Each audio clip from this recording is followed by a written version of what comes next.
students are gaining, along with our principal, Liz Valdez, who couldn't be here today.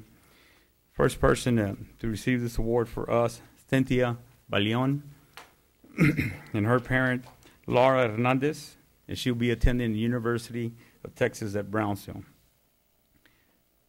Jessica Reina, Jose and Norma Reina are her parents, and she will be attending Texas College. Paula Montes, Gilbert Montes, and Santana Santiago, and she'll be attending Texas A&M University at Kingsville. Christian Urquiza, Juan Urquiza, and Jovita Martinez, University of Brownsville, UTB. Jose Barcenas, Raul Barcenas, and Alma Rosa Diaz. He will be attending UT in Austin. Those are our 5 recipients for today. Thank you very much.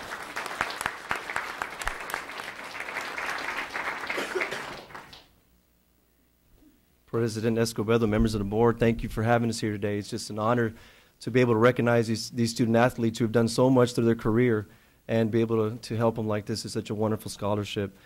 So on behalf of myself and our principal, Mr. Hernandez, I'd like to go ahead and let you know who the proud recipients are. Start off with Samantha Diaz. Her parents are Prisciliano Diaz Jr. and Melissa Infante. Samantha plans on attending the University of Texas at San Antonio. Next, we have Ruby Fernandez.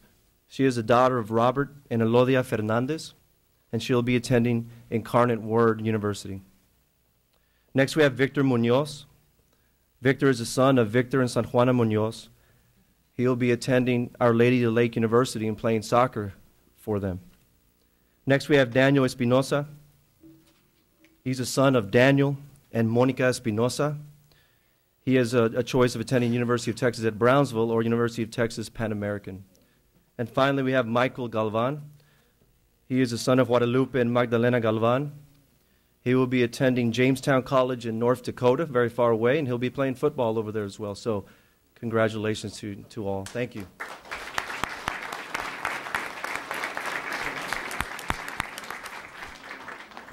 Students of your company. This concludes the presentation. Thank you for this opportunity.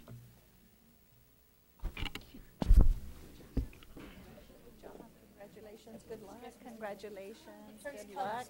Congratulations. Good luck. Keep up the good work. Good luck. Congratulations. Congratulations. Keep up the good work, okay? 4 years go by like this, real fast. Congratulations. Squeeze it in 3.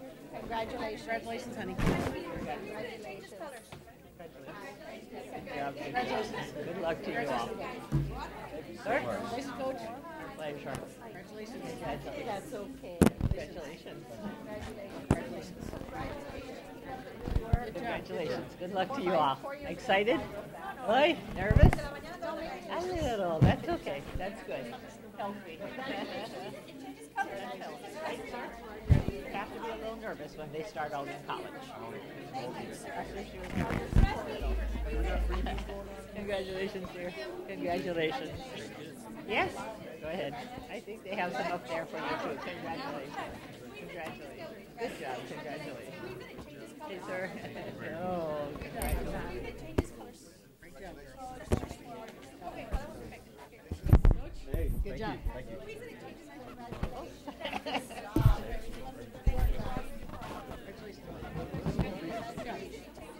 Congratulations, honey. Mama. Good job.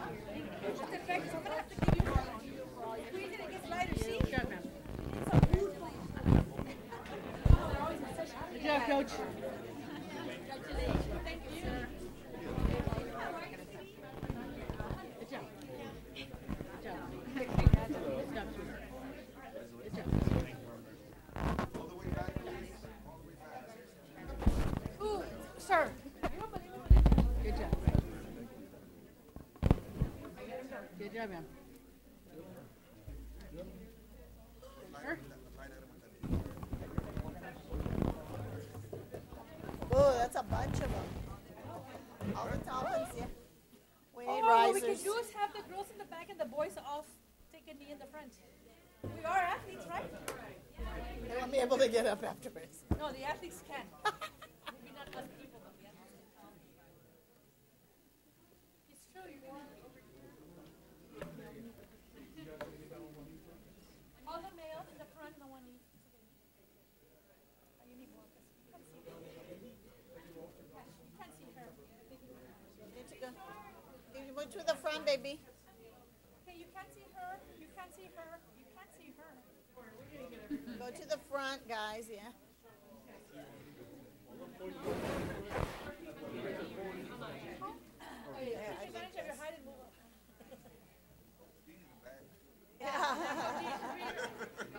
Hey, Mr. Hernandez. I know you're fine. You're fine. All right. Stand tippy toes, Miss Aguilar. To the right.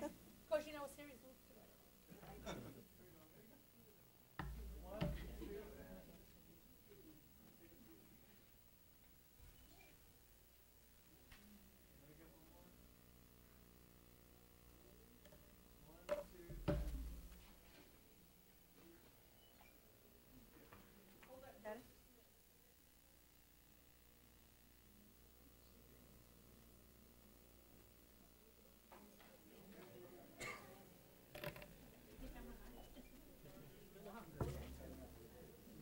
Paparazzi here. Take advantage. It's like paparazzi.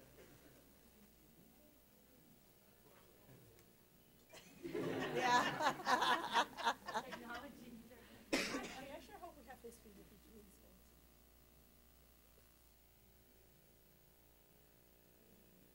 Thank you.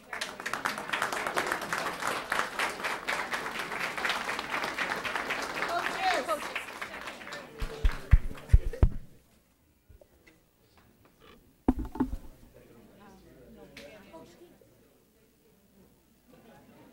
I saw you looking at it. I cannot. Sorry, Pat. Congratulations to all of our scholarship recipients.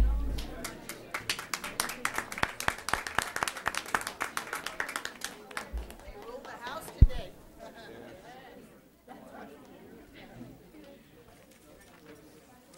And a very big and wholehearted thank you to Mr. and Mrs. Johnny Cavazos for their contributions to these very highly needed and well-deserved scholarships. So thank you, Mr. and Mrs. Cavazos. Thank you. Turn it on.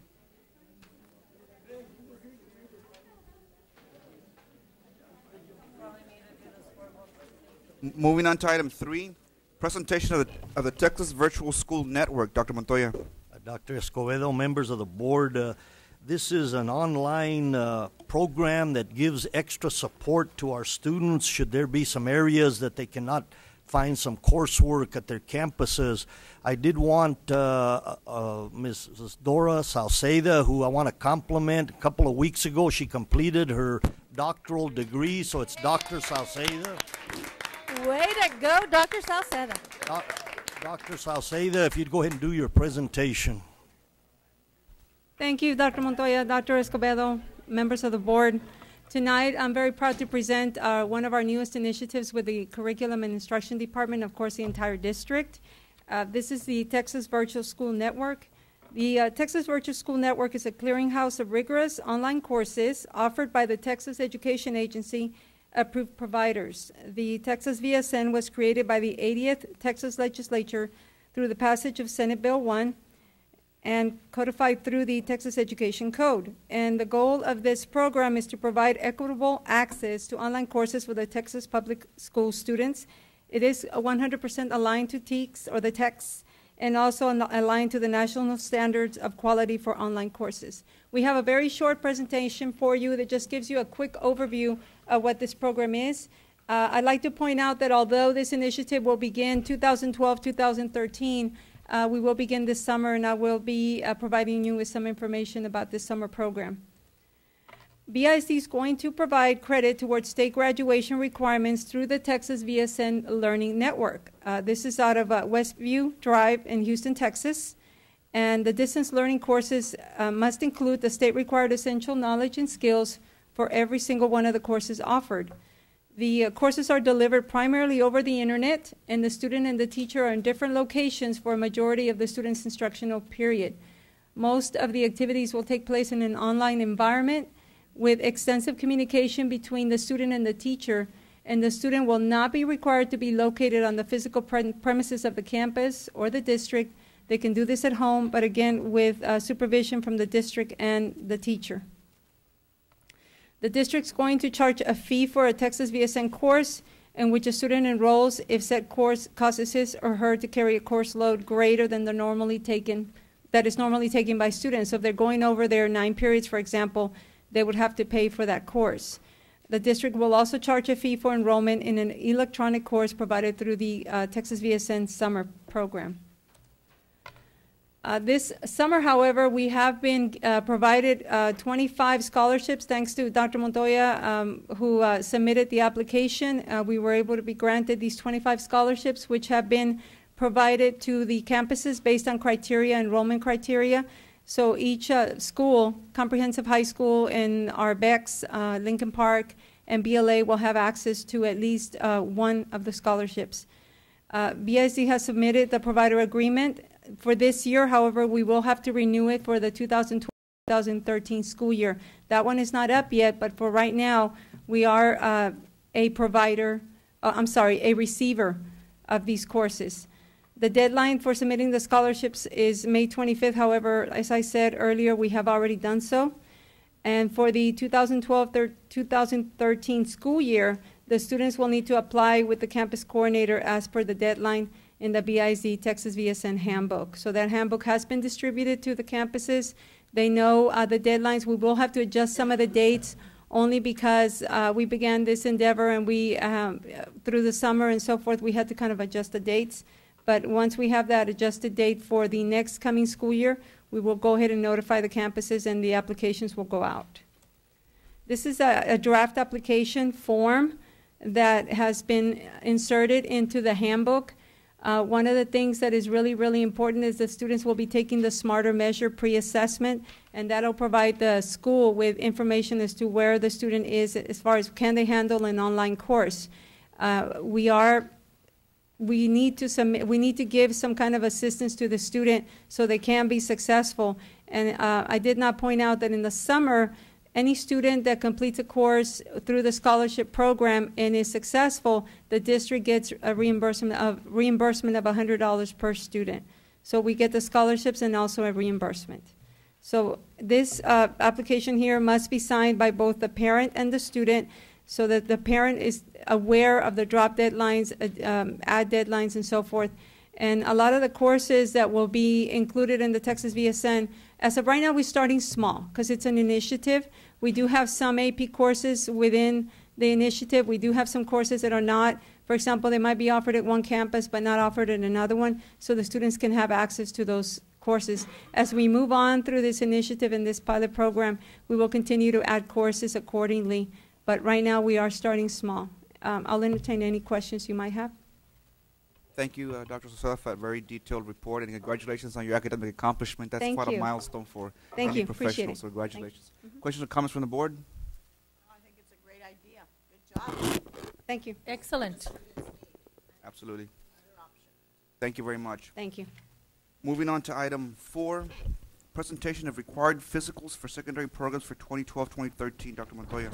Dr. Escobedo, members of the board, one of the issues that arose here in the past was possibly doing physicals beyond the athletic group.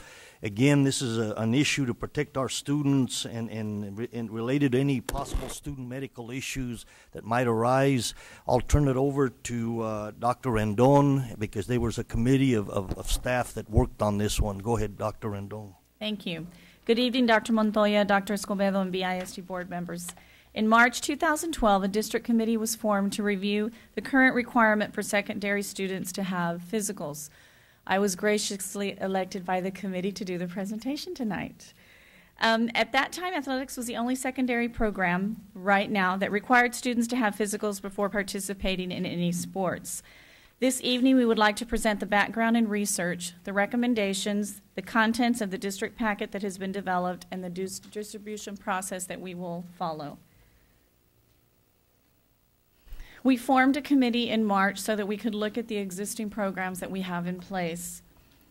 We conducted a survey across the state of Texas, and as you can see, there are not that many school districts, honestly, that are doing this. However, BISD has always been proactive, and we always have the students in mind and looking at their safety. So we wanted to at least have some background to show you that we did look across the state to see who was actually making other programs besides athletic have that as a requirement for them to have physicals. The committee met on 3 different occasions, and we recommended the following secondary programs to be required to have physicals prior to participation in the 2012-2013 school year. We have middle and high school athletes, high school band students, middle and high school dance students, middle and high school cheerleaders, high school ROTC students, and middle and high school BAC students. What we did is take the packet that was existing right now, which was specifically for athletics, and we turned that packet into a district-wide packet that is now called secondary programs. So all of the programs that you saw mentioned in the PowerPoint would be represented in this packet. It's a packet that you have in front of you there.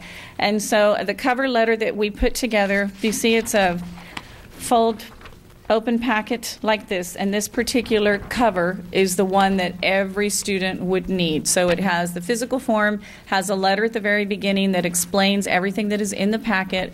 It has what has to go to the doctor and what has to come back to the school. What we did so that we could incorporate everybody is that we color-coded the forms that are inside the packet. There are certain forms that are required by UIL for athletics, certain forms that are required by UIL for band, and so those specific forms are inserts inside the packet. All of the papers that you see there that are in blue are for athletics. The one that you see that is in yellow, like a canary yellow, is for band. That all of these are requirements by the state. And then the gold form that you see there is an emergency information form that we have in English and in Spanish, and this is a form that everybody would have. The cheerleaders, dance students, everybody would have to have this form. And this is a form that the directors and coaches and trainers, everybody has a form like this on every single student that's participating in one of the programs that was mentioned here before. And just so that you know, we have had that in place. Athletics, of course, has, and I know like even with fine arts, they always have had the emergency card. So they have that with them so that they know if any of the students have any kind of existing conditions. What we're planning for the distribution is that these packets would be made available to coaches, trainers, and directors and our program sponsors by May the 22nd. We wanted to make sure and do it as a presentation so that everybody would have this information. It is a major undertaking. It does incorporate many of the student groups, but we already have a plan in place. Copies will be made by Media Center, and then we have our distribution. Athletics will take care of distributing everything to the programs that he has in his department. Will take care of distributing the programs under fine arts, and everybody will pretty much take care of their own. The district is assisting with this as far as making the initial packet available to all of the programs. They will be doing all of the printing, and then after that, once we get it started, since it is so late in the year, the students have until August the 1st. But this way, every campus after that and every program will be responsible for getting the forms and the packets that they need for their particular program. I would also like to add that the current physicals that we have on file are valid until August the 1st of 2012. And any physical that is conducted between now and August 1st is good until the following August 1st of 2013.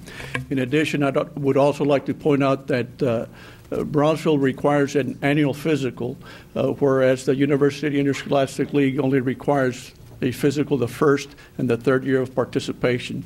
So we're going above and beyond the requirements of what the league requires to ensure that our students are prepared and ready for competition. And that concludes our presentation. I have a question, if I may. Dr. Montoya, this form in the back, the one that the doctor does the physical, was revised 2012, according to the bottom right-hand corner. And I'm looking at what the doctor looks at in your ears, lymph nodes, and so forth. And nowhere in here do I see where they're required at all to take any type of blood test. The reason I ask because some students were discovered anemic and they didn't realize that they were anemic. And I was told by a physician once there's only 2 reasons for a male to be anemic. The 2 top reasons would be cancer or narcotics or drug taking, and cancer is a scary one. The other one you can fix. You can get to rehabilitation and get over, but cancer is a scary one. So I'm wondering, could we add that? Because sometimes during a physical for an activity, you run into certain things that's going on with the body that a child might not know is because something's wrong. They might think, oh, I work out a lot, I'm always tired, not realizing that they might have another issue. Because if we don't put it on the list, it kind of gets overlooked. How hard would that be to include that just to make sure they get a full physical and not find out when something in their body is advanced without them knowing because it wasn't tested? What we did is that there was a lot of input into this document. It wasn't, just the 2 of us. We had legal counsel look at everything. We had health services. We took it out to some of the trainers that are out there. And with health services and looking at the document, all of that was discussed. And of course, we're looking at cost as well because we have a lot of students out there to be able to provide the service. If the form that's on the inside that says pre-participation, medical history form, it does allow for explanations on any kind of abnormal, maybe finding or anything that they feel is important that we need to know or that the directors need to know. And on the page in the back, it also has a place for that comment. We're talking about somebody that has asthma or something that the parents already know. I know what you're saying, and excuse me for interrupting, but I'm just saying, in the medical field, they're so overwhelmed, and we're all staying healthier and lasting longer, so they have more patients. And if you add something as simple as that, just to help the athlete as well as, making sure it's covered, not finding out. We've had kids that have had ventricular tachycardia, went through every physical possible, and it didn't get diagnosed till the student had a heart attack. Just little things that we can maybe help a little to kind of tell the doctors, oh, you know what, let me look at that. Because our kids' health issue is real important, and sometimes you don't find out till an athlete goes out and something happens while they're playing, and yet they passed a physical, but it wasn't checked in that manner, so something was overlooked. So I just wanted to be proactive and kind of add a little more, if possible, just to make sure it gets checked. So at least look into it. Great. Yeah, we will. I know that we had discussed that. Thank you. Any other questions or comments? Thank you, Dr. Rendon. Thank you very much for your work. Moving on to item 5, district staffing updates. Dr. Montoya. Dr. Escobedo, members of the board, this is kind of a summary in several areas that our HR department will share with you and update some information. Dr. Atkinson. Thank you, Dr. Montoya, Dr. Escobedo, members of the board. What Ms. Bettis is passing out is a update to page 2. It's now going to be 2B. And this is as it relates to the early notification of voluntary resignation incentive report. And what we wanted to show you, if you look at page 2B, it's a breakdown. Our incentive ran from January 23rd to February 22nd. We had a total of 241 participants. Classified personnel, we had 96. Special assignment, 11. And certified personnel, 134. What we did was similar to what we did at the end of this past summer and break down the savings for you so you would have a better idea of the actual savings. Last year's incentive, we had 369 participants. The estimated savings last year ran briefly a little over $2 million. This year we had 241 participants after we reduced it by our closed positions, our early resignation incentive costs, and our retiree leave incentive costs, which is those extra 30 days that they get at the end. Our estimated savings for this year will be $993,838, which is a considerable savings for the district. And I wanted just to point out something, because based on last year, the total for incentives last year was $3.5 million. That was the incentive cost plus the additional days. That $3.5 million is not a repeated cost this year. So there will be a pot for Dr. Montoya and Mr. Garcia in working with the budget this year. This year, the resignation incentive cost plus the retiree leave incentive cost is roughly $2.3 million. So for next year, that's another intended pop for the district. Okay, so although it just looks like it's only 993 this year, the additional savings will be the following year. So I wanted to make a mention because I think that having it opened this past summer to make sure we could gain those other participants was worthwhile. Okay, I don't know if there's any questions on that. If I can keep going to page 10. Page 10 is our preliminary classroom teacher excess report. One of the things we wanted to make mention, and you'll see it later when we talk about the Breeden report, is very important that as we look at the campus staffing formulas, that we are able to shift staff in order to meet the needs at those different campuses that are showing those projected enrollment counts. Very important, if you look at your page 10 and 11, basically after you apply the staffing formulas equally throughout all 57 campuses, we see an excess of 6 teachers. Okay, that's based on the enrollment counts for next year. We feel very confident once we look at the actual excess list and the other programs that are currently seeking staff members, that those 6 will be able to be on the positive side of being able to actually have new hires for next school year. So that's very positive. At this time last year, unfortunately, we were looking at about 149 people on the excess list and not even dreaming of new hires. So we're actually way above the curve this year. So we're very, very pleased to be able to report that to you. Big thank you goes out to our campus principals that came in right away into our staffing projection meetings, already knowing their numbers and being very, very flexible and cooperative with the excess list that we have. I don't know if there are any questions at this point on that. Okay, going on to page 13. This is our Future Teacher Academy report. I know that we had originally over 138 that enrolled in the program. We did have 4 activities for them. Those that attended, we had over 56 attend all 4 sessions.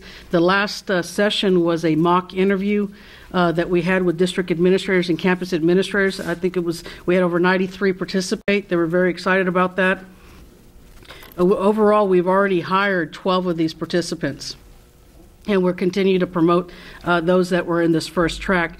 As a note, for towards the end of this month, we'll be announcing the second track for those employees that have now become degreed and certified, but did not make the deadline for the first track. Going to page 20. This is our preliminary district administrative staffing report, and what we did with Dr. Montoya and the finance department, we looked at, and it might be best to look at page 28 because it kind of gives you the actual budgetary impact. What we had for this current year was about a little shy of $20 million in administrative costs throughout the district. For this next year, we're projecting basically a reduction of over $1 million in administrative cost. So we are, again, last year we looked at over $1.8 million in cost reduction. This year we're looking at another $1 million reduction, and that's across the board. If we look at page 30, I think this is the one that we really want to stress because I think we're probably the most proudest of this one. This is our projected staffing report for Breeden Elementary. If you look at that page 30, which is the last page, you'll find each of the areas, staffing areas that are required for this elementary to function for next school year. And out of the $2.6 million that would have been required, new monies to this campus, we're actually able to absorb over $2 million of that. So the actual cost for this campus at this point is a little less than $600,000, and so we're very proud of that. I think that Ms. Lolita Emerson, and I don't believe that she's here, but she's done a great job. We were able to Hudson, Paredes, and Burns were the ones that were affected with the rezoning. And so that that the majority of over 20 teachers that were on the excess list from those campuses are going directly to Breeden. So that was very important for us to make sure the kids that are coming, that are going to Breeden are from those 3 campuses, so the majority of teachers are coming from those campuses. So again, that we felt that was very systematically done and we're hoping that it's going to be very successful for them for next school year. questions or comments? Peña? On page 20, Dr. Montoya, on the positions where it says from the superintendent office, it's on line 12 and 13, area assistant superintendent, it's got the budget for 2011, 2012, and then 2012, 2013, it changes, if you notice. Why does it go? Why is there a drastic change? And you see how the salaries roll over, but on those two positions, it drops from 107,000 to 36,000, and the other one was 107,000 to $1. Dr. Atkinson? Thank you, Dr. Montoya, Dr. Escobedo, Mrs. Peña. Line item 13, we had budgeted 107,000 for that position. It's vacant. Okay. What we're doing for next year is phasing that out. Okay. Okay, that's an additional savings for the district. Line number 12, which is also a vacancy, the idea was to be able to actually look at the possibility of providing a stipend, 2 or 3 stipends out of that 36,000 for existing staff that would have to go above and beyond their actual assignment in order to help supervise 1 or 2 areas. Existing staff at the superintendent's, at the main office? At the cabinet level, yes, ma'am. Okay. We, at this point in time, Dr. Montoya, do we have any positions that we give stipends at the administrative level? No, I don't think we do we? We actually have, in we have 1 project director that's running 2 projects that actually get at one, right. And we're projecting for next school year. That's out of one of our grants, right? That's correct. Okay. And for next year, we're projecting, it was something that was actually, I think, discussed with the board at length a few months ago, was the idea of our maintenance facilities position actually having a stipend since we have merged those 2 departments. So that is actually one that's listed as well. And in that stipend, it's coming from the grants, is what I heard you say right now? That's the separate one. That's a separate. This is from the salaries. Okay, but this is not something we've done in the past. Am I correct? That's correct. So these stipends would be new. And it would save money, as we said, because we're not filling the original position. We're just tapping into that resource to do the stipends. In other words, extra work assignment. Yes. Would and who would determine who gets the stipend and who does not? How would that be determined, Dr. Montoya?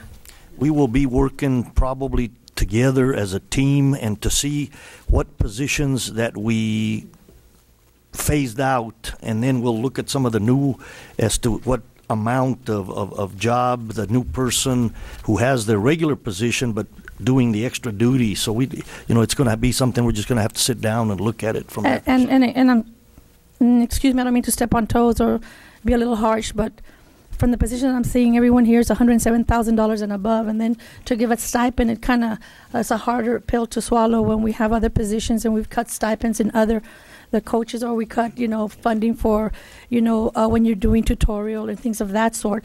So please forgive me. It just sounds like it's something that would be a little difficult. And I'm just talking from what I'm looking at. I just want to make sure that we're careful with it, because I don't want it to send the wrong message or maybe make people feel uncomfortable and who makes the decision, because it's a very touchy area. Dr. Montoya, just be careful and be fair and be equitable. Yes, and we will do that. Remember, we've gotten rid of over 20, almost 28 administrative positions.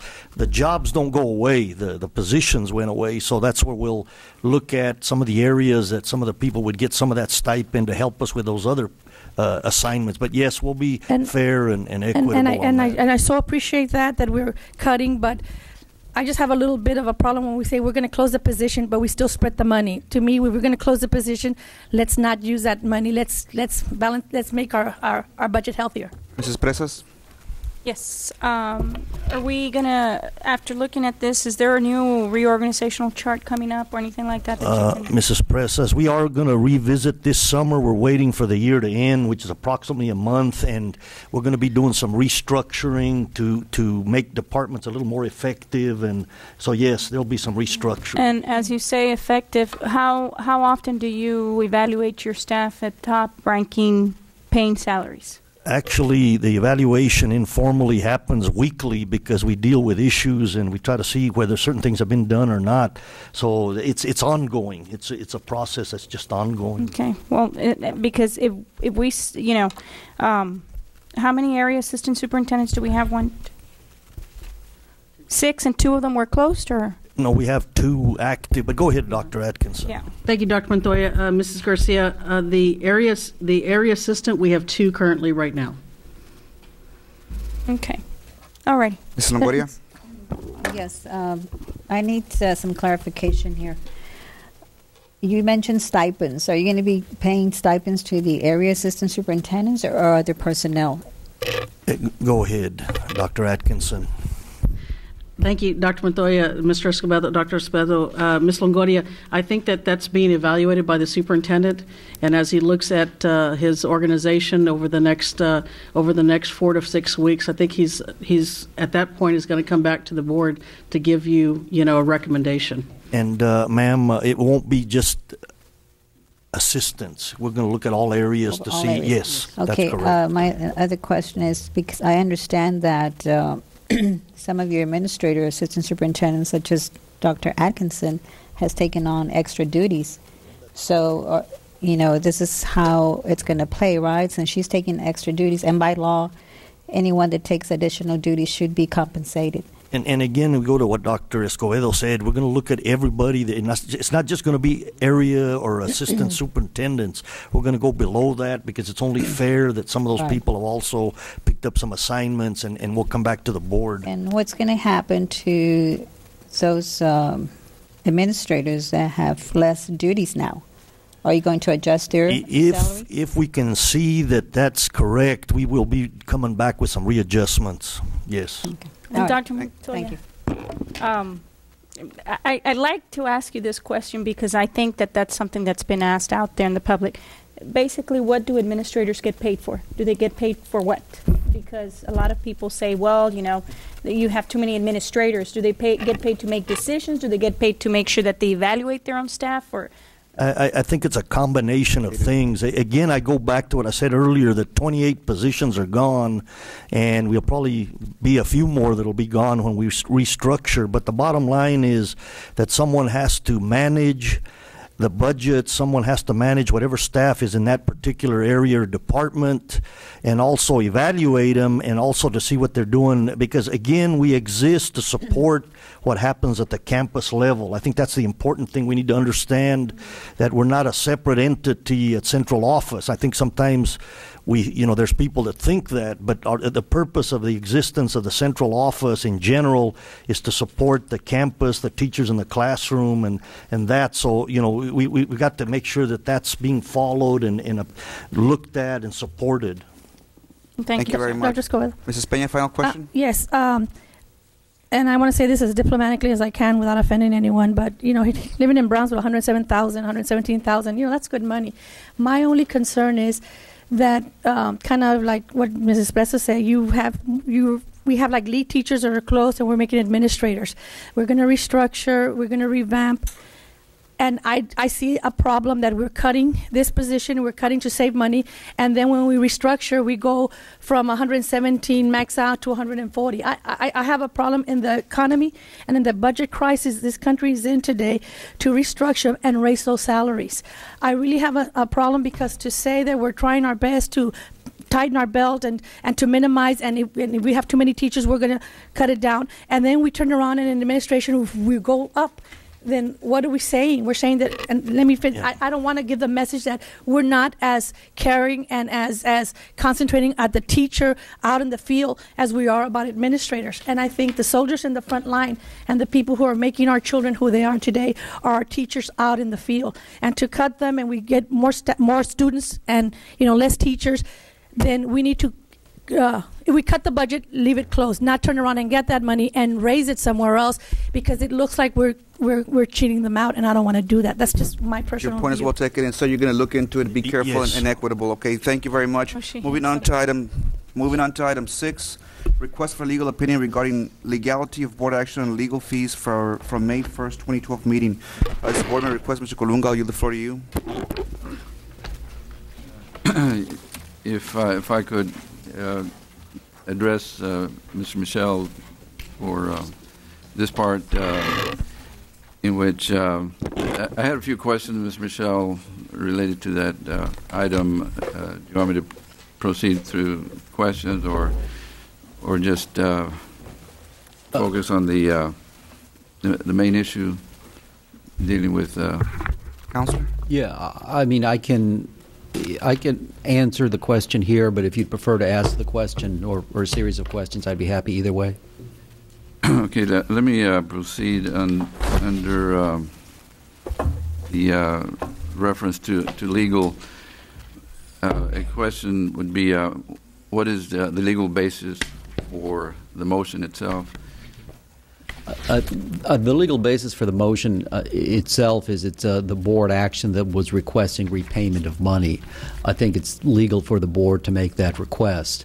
And we had a conversation about this. As we talked, we got into the issue, is there a viable legal claim that can be made in order to require repayment? I think that would have to be in the nature of a contract, and I don't believe there is. I believe it was simply making a request. I'm not sure that there's a cause of action, based on my view, that could be successful. So it would not have a contractual basis for it? Correct, yeah. And related to the policy, errors and omissions coverage that is provided for trustees, what does the policy say in regards to coverage? C series, I think CBR, or I may be off a letter there, but it essentially provides, and it's typical in all government and in school districts, TASB policy, that individual government officials, including trustees, are entitled to a defense, and districts provide them often through insurance when they're acting within the scope of their duties. And in the policy with ACE insurance, does that refer to coverage also for trustees? Yeah, it does. It provides for the defense along the same lines when trustees are acting within their official capacity, and the contract does provide for the insurance company to select legal counsel, and requires the client, which would be the district and its employees, to cooperate with the legal counsel with the defense. Is there any mention of board approval in policy related to the legal fees reimbursement? No, there's no mention in board policy for that. Then, in terms of compliance with board policy and the terms of the contract, are we in compliance based on that motion? From what I've seen, I think you're complying with your insurance contractual obligations. You may have had more. I may have missed part of your question, but in looking at a question of reimbursement, would it be something that's covered under the policy and also designated in BISD school board policy that we have a policy for that purpose to cover defense of these type of claims? Yeah, if I understand what you're asking correctly, I mean, both the insurance policy and your board policy provide insurance coverage for the purpose of providing a defense, expending fees, yes. The situation where you have future coverage, if there are future cases involving lawsuits for suing the individual board members, are individual board members covered based on what is being requested as reimbursement for the defense of the appeal in the lawsuit mentioned in the motion? To some degree, what happens in the future is going to depend on your policies, but most policies are very similar in that regard, and your board policies are TASB standard policies in that regard too. The the basis for this particular request, is it consistent with the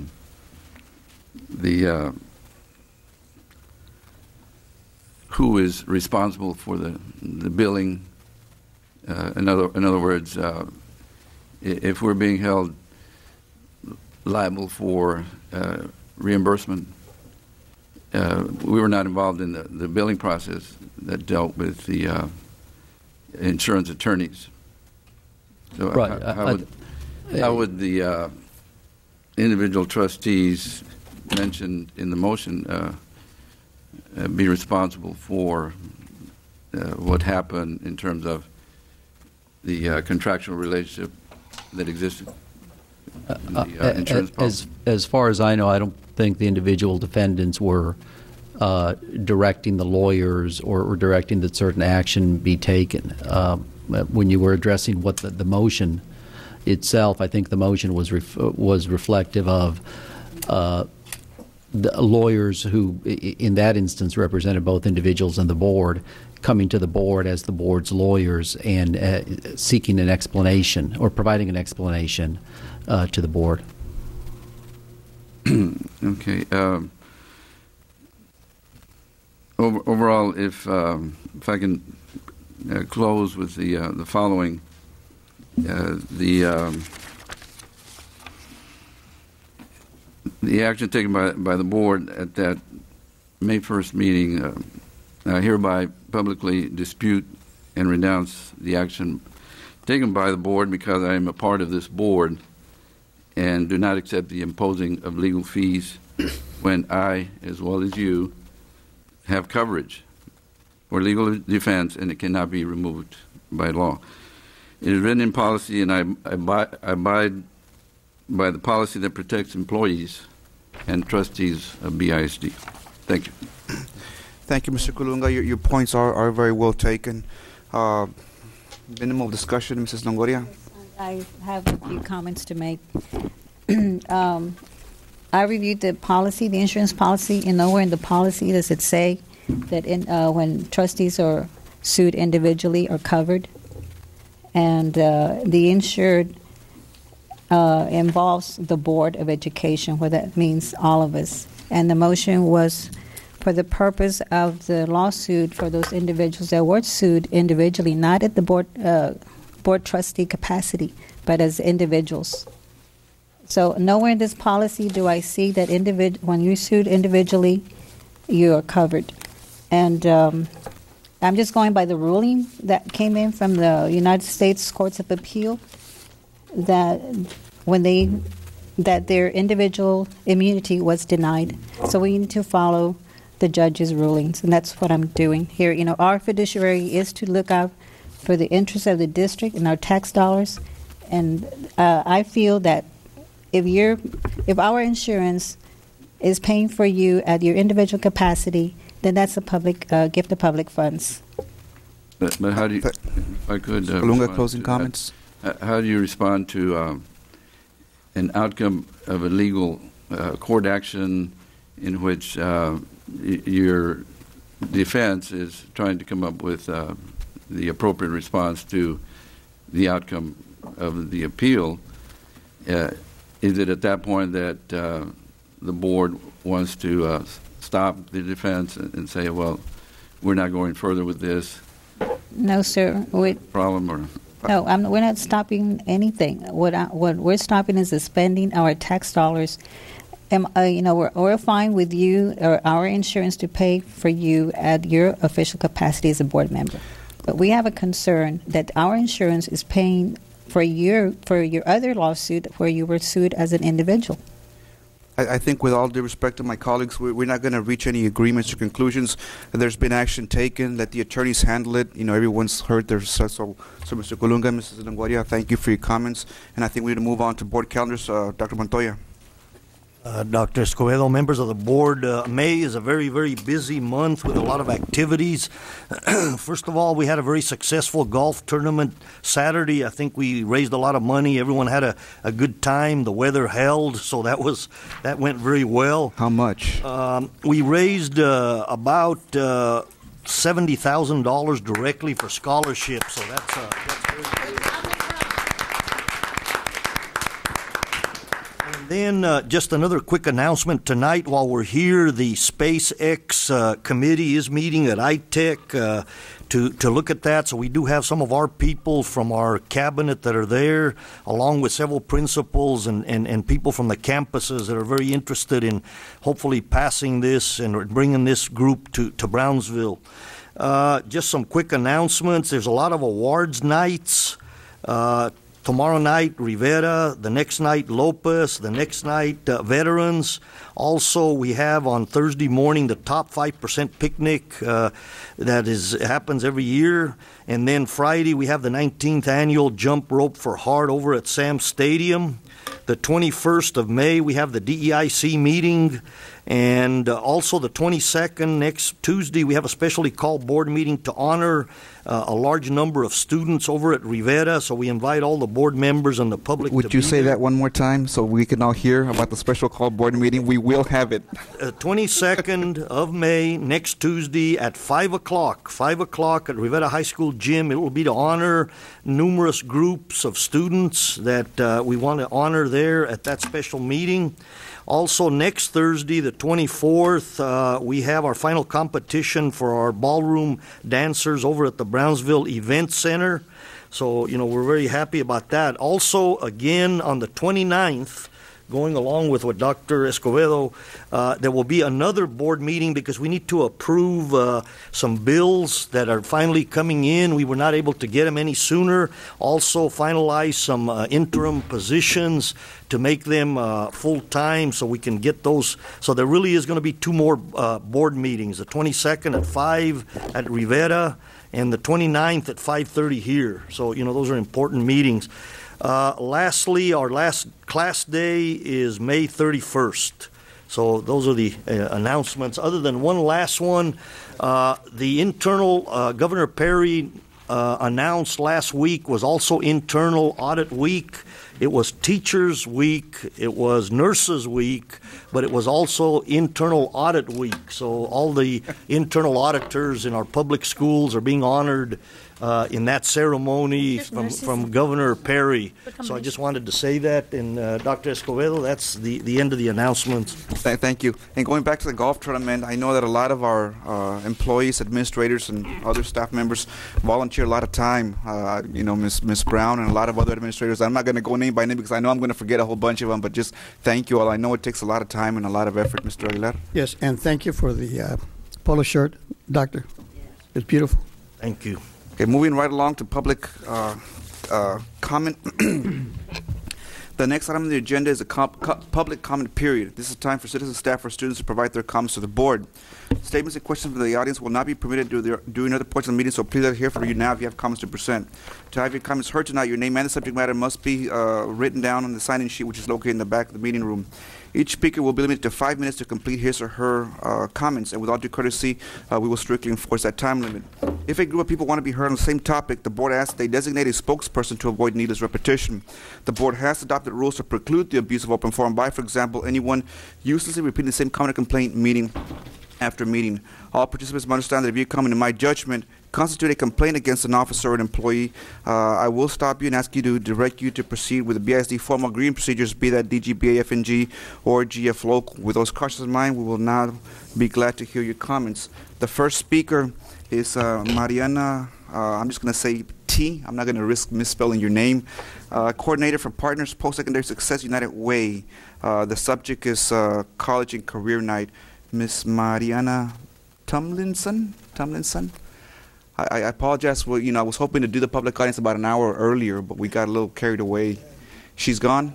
I believe she ended up going to the SpaceX to testify on that. Great. Our next speaker is Kevin Hurt. The subject to be discussed is specifically towards my colleagues, conflict surveys, which we've mentioned a few times before. Sir? Good evening, everybody. Dr. Escobedo, it's a pleasure to see you face to face. We've had numerous phone calls and exchanges of emails, board members and everyone else. Thank you for the time tonight.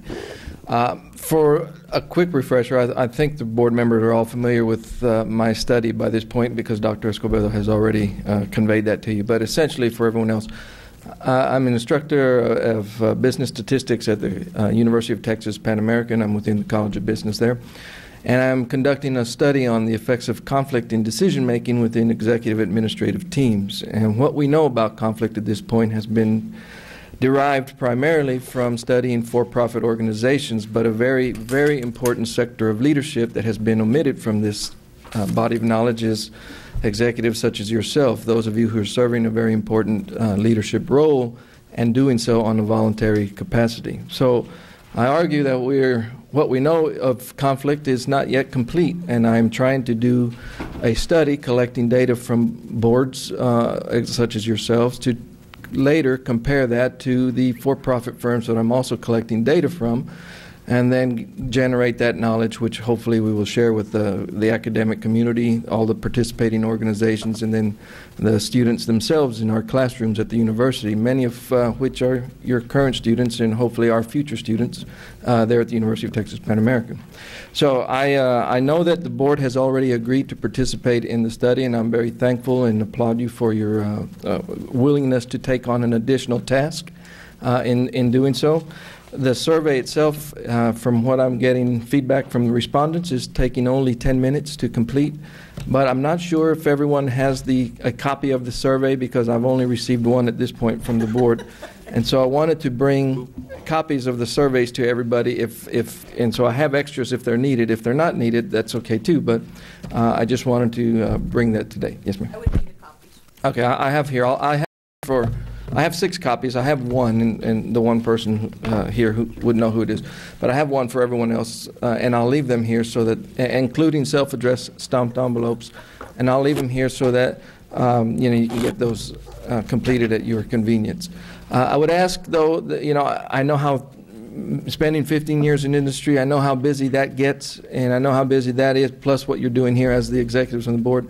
So I'll ask that you try to address this as soon as possible, because the longer that we do not address it, the longer that gets put aside and we forget about it. And I really don't want to harass Dr. Escobedo too much by asking him for help with the survey. So I really appreciate your efforts and your support in this study. It's a great contribution to academics, to the students there and here, and to the industry as well. So I thank you for your time. I'll field any questions if you have any. Thank you, Mr. Hurt. And thank you for thinking of us when you think of conflict. Well, one heck of a compliment. I'm going to risk being out of order because this public audience is not a question and answer session, but I'm going to risk being out of order by just encouraging my colleagues to please participate. It's really easy. It won't even take anywhere near 10 minutes, and you will be contributing, to a scientific study. And anything that we can learn is something that we didn't know in the past. So I guess because of my background, I'm a strong supporter of research. So thank you, and I would encourage. This will probably be the last time that I bring it up because if you don't want to do it, you don't want to do it. But please consider doing it. It's very simple and will be done in absolutely no time. So thank you, sir. Thank you very much. Our next speaker, Patrick Hammis, Budget.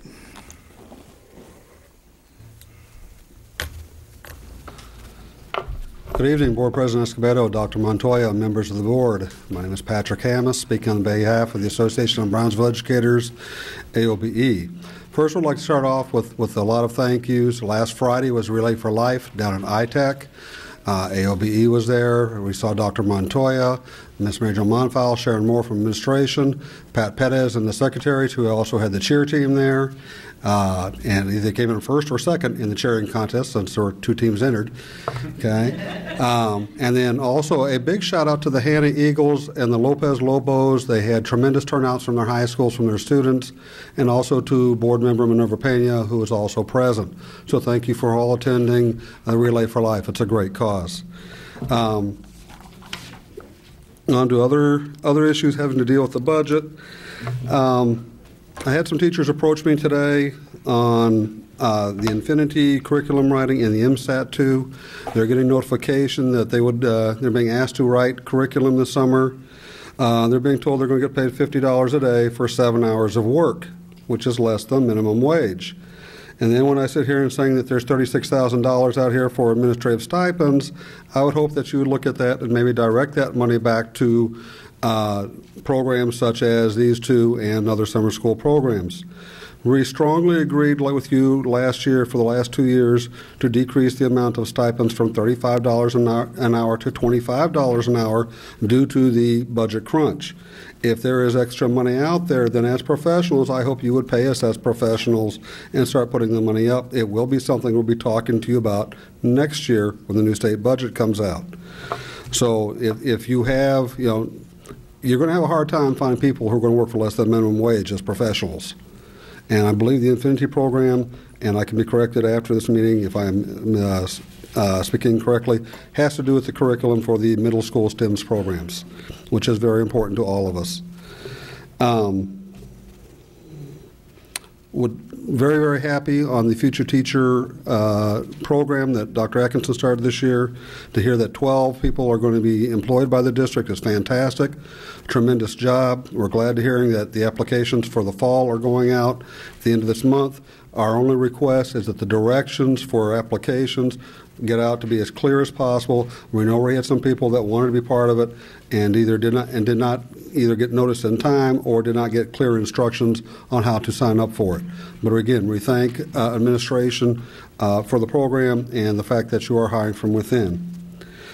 Finally, there are 2 budget proposals out there. We're in the last 6 weeks. You'll be going to be approving a budget for next year.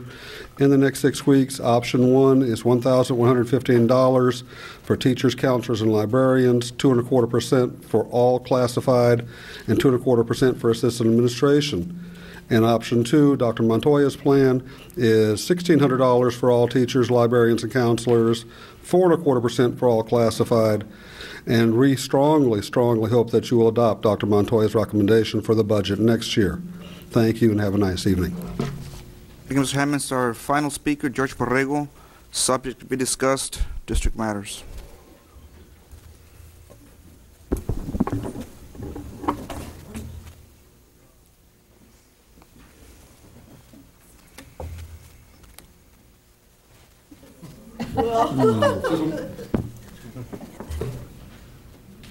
No, I'll get up. Thank you.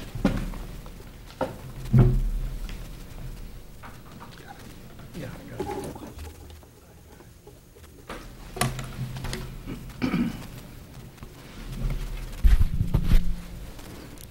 it. Good evening, board members.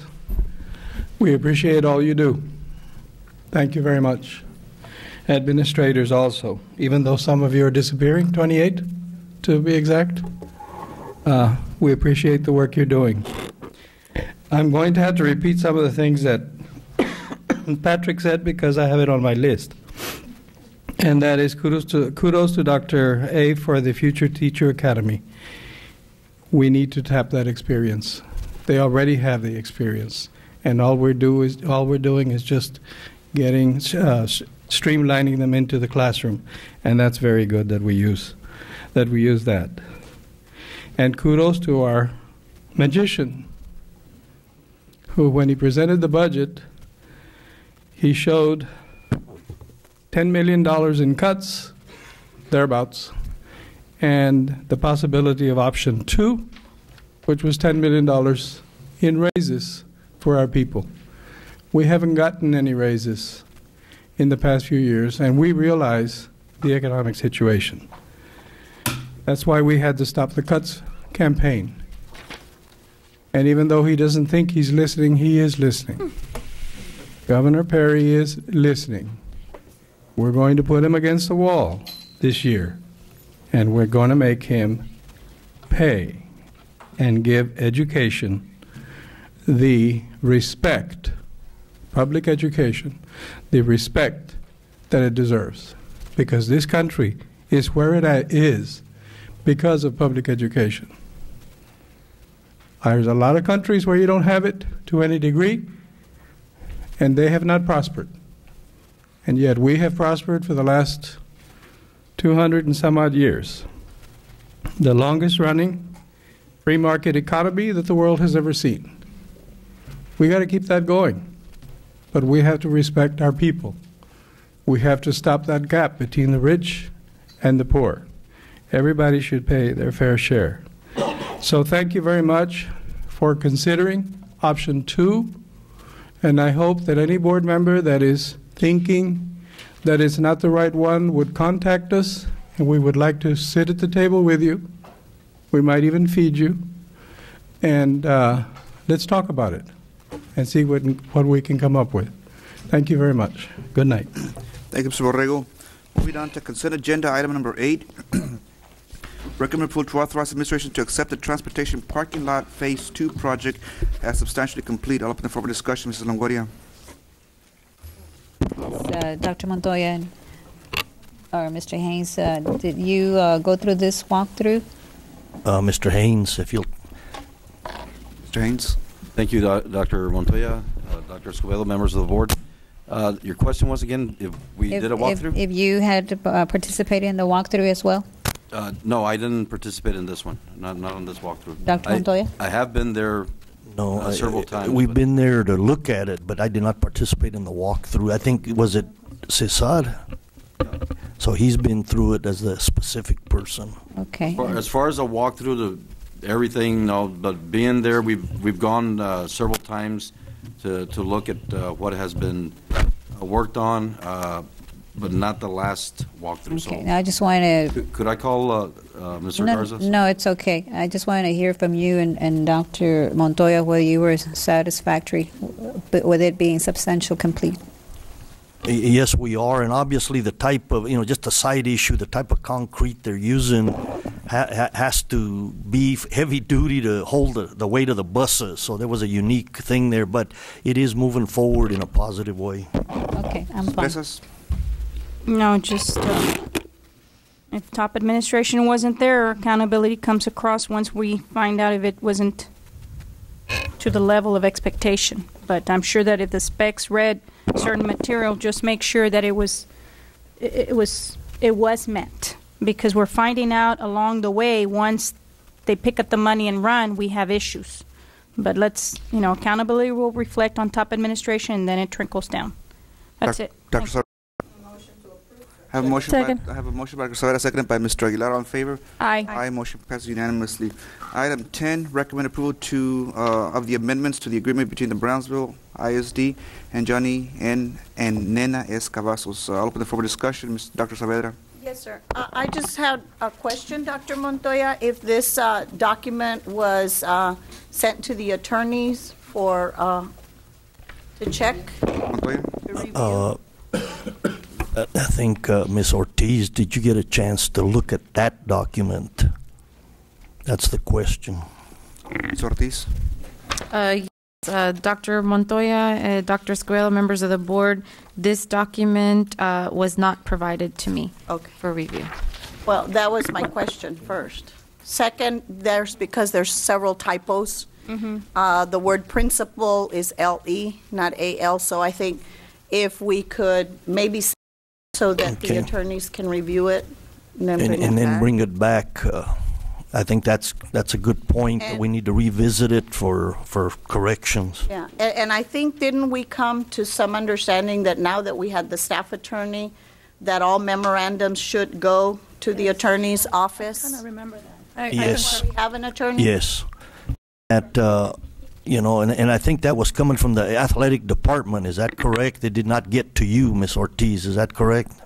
I'm not certain which department, Dr. Montoya, as it wasn't provided to me, but just looking briefly at the description, it looks like it did come from the athletic department. And so you'll check the legality and the spelling. And then we'll bring it back to the Yes, board, sir. Dr. Escobedo, at the next meeting. Mrs. Peña? And just for clarification, when we have an MOU that comes across, do they not all go to you, Dr. Montoya, so you can put them on the They're agenda? supposed to come to me, but sometimes they don't, and we're trying to get the point across that it needs to clear through the superintendent's office first. So the answer is yes. With it all needs due to be that respect, I way. would really appreciate that they work hard. We know we have a lot of assistance, but at the end of the day, you'll be held accountable, and it's not fair if you haven't even seen the document. Presas? Thank you. Dr. Montoya, again, it reflects always on you, sir, so please make sure that it's directed to you. Your staff needs to know you're the head, and you're going to be held accountable, and then you're going to have to hold them accountable. It's all about accountability, sir. No, and that's correct. And it is a good MOU. I mean, it's a great cause and all, but we want to make sure that it's legally Worded correct and and worded worded correct. correctly, if anything. There should be no And even the typos. spelling on the explanation of the document needs more, So, yeah, we will do that. Let's revisit it and bring it back to the board correctly worded, Motion. et cetera. I have one question.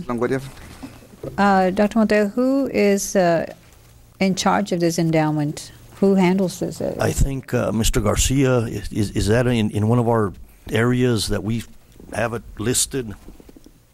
Dr. Montoya, Dr. Escobedo, Ms. Longoria, the endowment is actually, the funds are deposited in one of our accounts, and we manage the financial part of it. Okay. All right. Thank you. So the motion was, to table. I have a motion to postpone until the next regularly second. actually, we could just postpone until the next meeting, the special call board meeting. Especially on the 29th. Do I have a second? Second. Second by Mrs. Presas, all in favor? Aye. Aye. Motion passes unanimously. Item, let me see. Moving on to item 19, recommend approval change order number 004 to amend the owner contractor agreement with VCC LLC Irving, Texas for the Palo Alto Support Services Center project. I'll open the floor for discussion. Mrs. Presas. No, Mrs. Longoria? I got it. Yes, Ms. Longoria. just wanted to thank Mr. Garza and the NAC for looking out for our tax dollars. Thank you, That was sir. it. Saavedra? Yes, change orders are positive in this. We save money. Yes. We're getting money back. Do I have a motion to approve? Motion. I have a motion by Mrs. Presas, seconded by Dr. Saavedra. All in favor? Aye. Aye. Motion passes unanimously. Item 20, recommend approval to enter into an MOU with Collegiate Zone Enterprises LP. Memorandum of Understanding period is March 15, 2012 through May 31st, 2014. I'll open the floor for discussion. Mrs. Peña. Yes, Dr. Montoya, who will be monitoring or in charge of this grant of? This will be coming through Ms. Berta Peña's office. The high school principals have all basically met and looked at this and are in agreement. But basically, it'll be Berta Peña. She is, and I apologize, she is at the SpaceX with a group over there. But if there's any questions on that issue, I think Dr. Atkinson, you can answer those. No, I just wanted to find out who was in charge, and I think it's an excellent, so I move to approve. I have a motion by Mrs. Peña, seconded by Dr. Second. Saavedra. All in favor? Aye. Aye. Motion passes unanimously. Moving on to item 21, recommend approval of MOU for the establishment of a clinical testing collaborative agreement between the University of Texas at Brownsville and BISD to become effective June the 1st, 2012. I'll open the floor for discussion. Mrs. Peña. Same question. Same question. Dr. Montoya. This will be Dr. Sylvia Atkinson's department. I think, that'll be in charge, but if you want to add anything. No, I just want to know. Yeah. Motion to approve. It's So moved. I have a motion by Mrs. Peña, seconded by Dr. Saavedra. All in favor? Aye. They're in good Motion hands. passes unanimously. Item 22, recommend approval to increase the fiscal implications of the MOU with Cameron County Juvenile Justice Program for Army and Army GEMS services. Board approved 7/19/2011 to $59,000, $44,000 previously approved.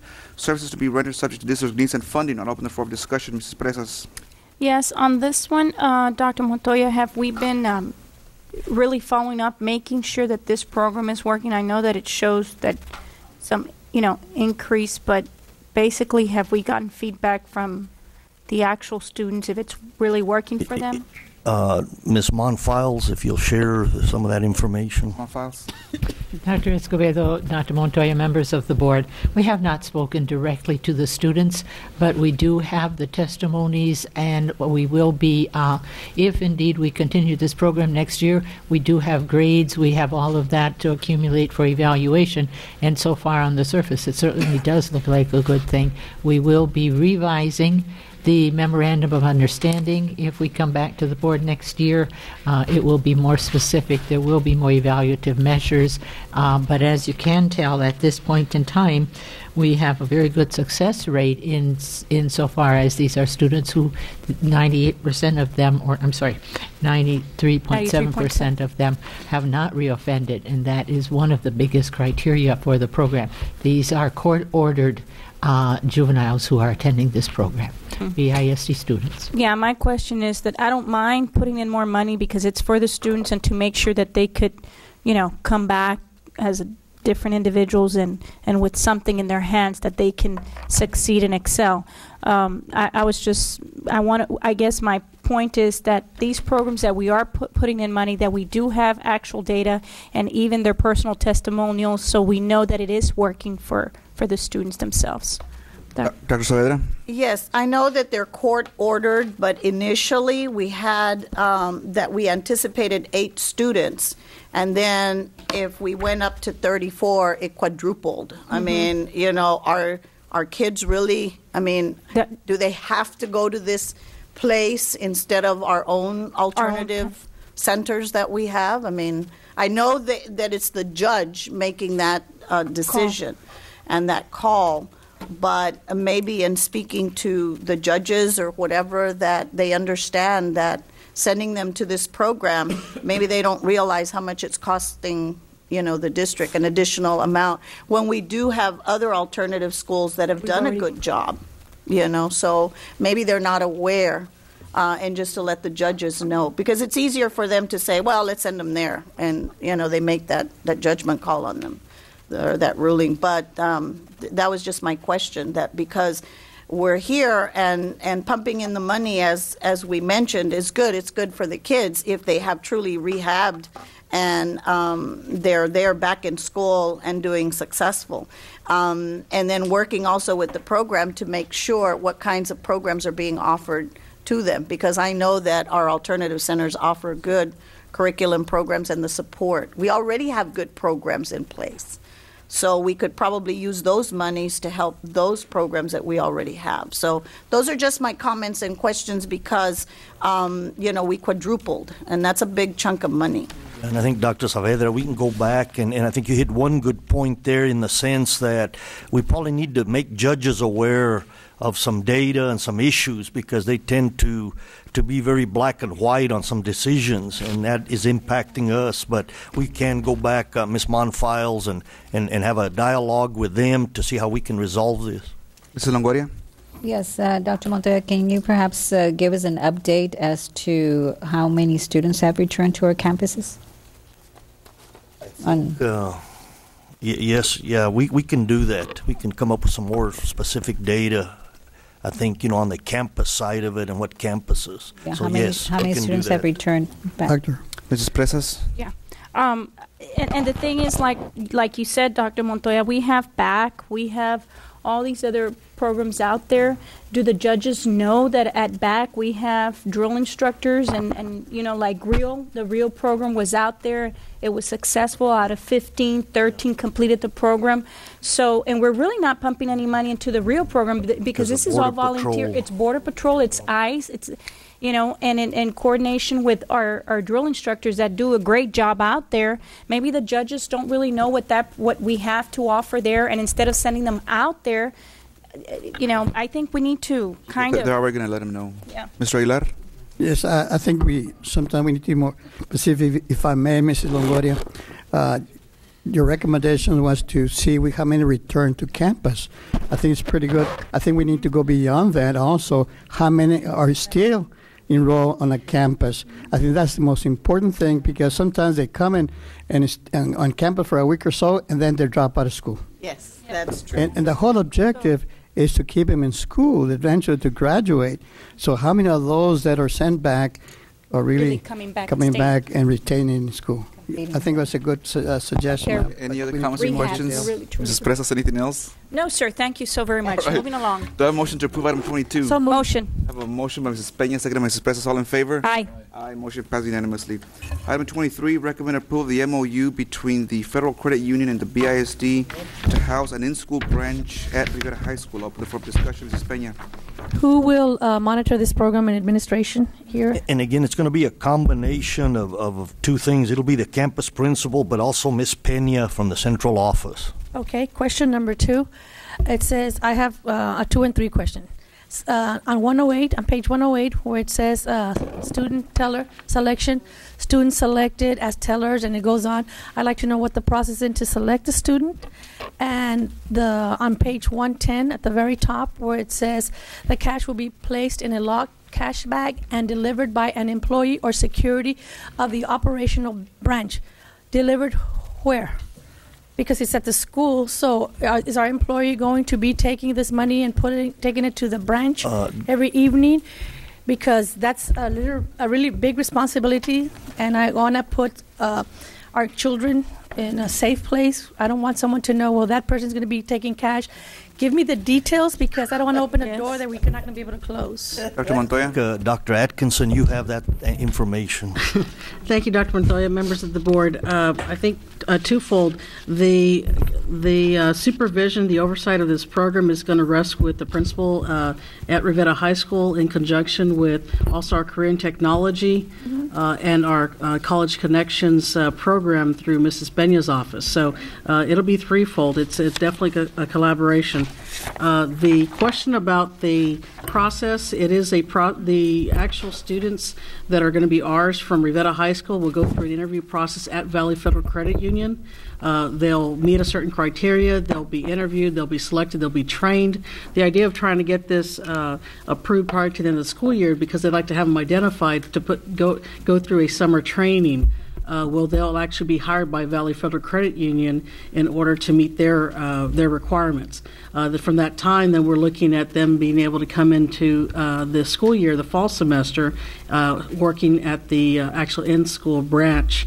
They had already assured us that any money transactions in terms of the operation would be dealt with by the actual Valley Federal Credit Union employee.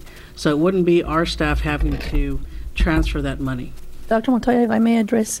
So then what I'm hearing you say, it's going to be age appropriate because they're going to follow the guidelines for the age. Yes, and as far as collecting the money, they'll send their armored car and take care of it, where the responsibility and liability will not fall on the school district. That's correct, Dr. Montoya. Part of the MOU specifically is that they are releasing us, that we're going to be held harmless, and the liability rests 100% with Valley Federal Credit Union, not the school district. And I read that, and I totally agree, but they didn't specify we're going to send an armored car to pick up this money. Right. I want specifics. We're actually going to have, and if I may, Yes. Dr. Montoya, Yes, we are going to have some guidelines drawn up, but typically that type of detail is not in an MOU. That is considered basically either part of a guidelines that we follow. So, we can provide you that information once it gets, finalized with the parties. And if I may, and because it's so important and the liability, I would like that, something as simple as that, to be part of the MOU. Because I know if it's a guideline, I don't want anyone to fall back, well, our original MOU didn't have that, only because it's really important that we specify who are the people who are taking this money, and only because I'm looking out for the safety of our students and our educators. Dr. Saavedra? I have maybe one question, Dr. Montoya. Would it be possible that the internal auditor meet with these federal credit union to give them whatever guidelines they might need or training for the campus as well? Because I think the internal auditor would give them what the procedures are that we use from the school side, so that they know, because the idea. Business is one side and then the district is another side of collection. Well, and just to go ahead and make sure, the actual statement is that they'll be delivered by an employee of security of the operational branch, which is the Valley Federal, so we can tighten up that statement. As for the action turnout, which I think is a great idea, but do know that they're not commingling funds. They will not be dealing with any school district funds whatsoever. This is basically running an actual in-house branch, an extension of the credit union. So it'll be actual deposits from the students and staff. And that sounds good to me, because if we specify an armored car, the deposit may not merit an armored car. You know, so the bank, I'm sure, knows what they're doing. As long as they take care of it. Anything else? Do I have a motion to approve? Motion to approve. I have a motion by Dr.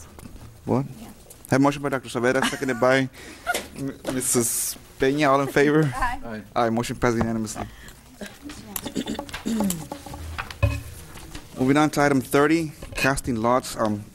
Recommend awarding RFP number 12-114 for athletic supplies cross-country for soccer and track district-wide to several vendors, and cast lots for items described in item 30.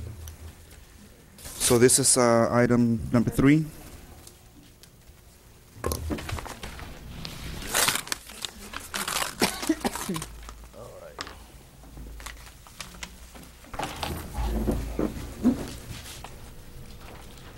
Item 3 is Team Sports of Texas.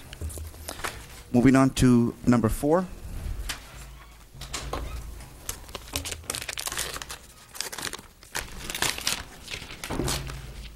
Go ask her your question.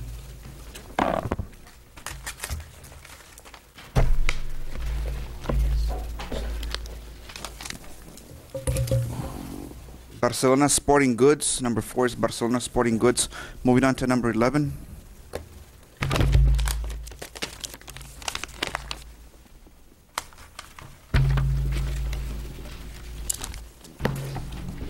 Team Sports of Texas. Team Sports of Texas. Moving on to item 16.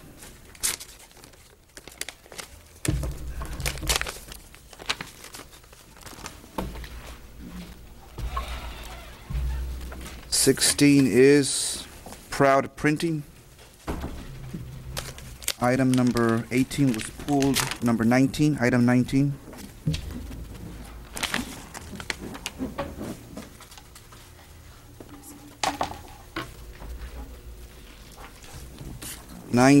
Is Barcelona Sporting Goods. Number 21. 2 draws for number 21.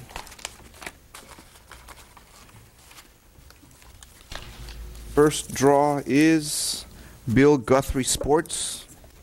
Second draw is T-shirt Gallery and Sports. Number 28.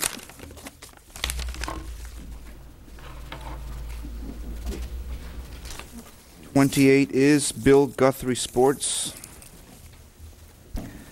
Number 31.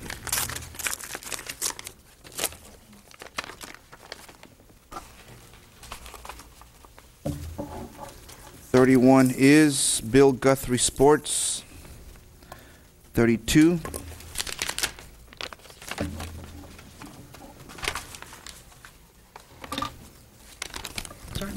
Is Barcelona Sporting Goods. Number 34.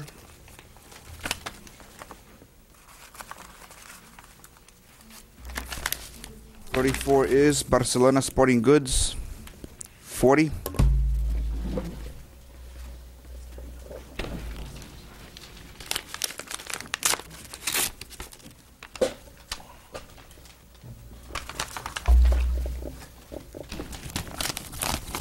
Is T-shirt Gallery and Sports.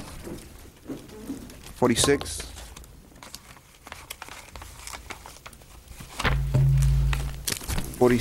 Is Barcelona Sporting Goods. 47.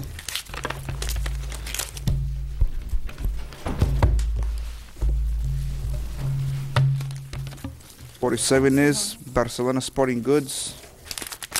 48.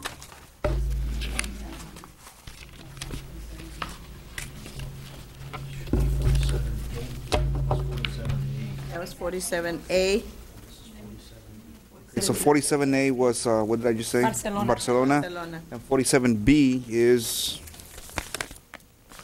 BSN Sports. Now we're in 48.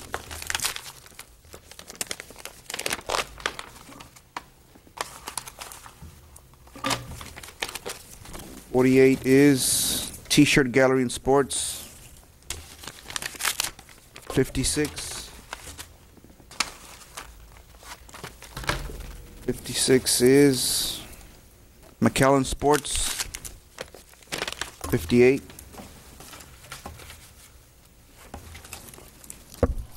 58 is BSN Sports. 62.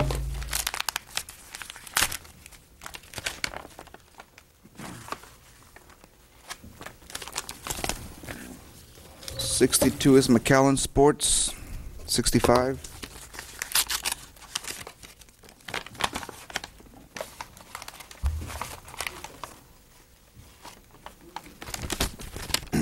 65 is Barcelona Sporting Goods. 70.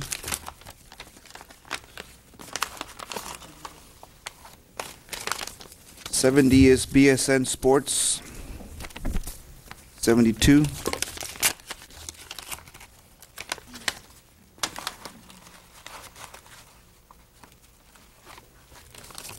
'72 is Bill Guthrie Sports. 80.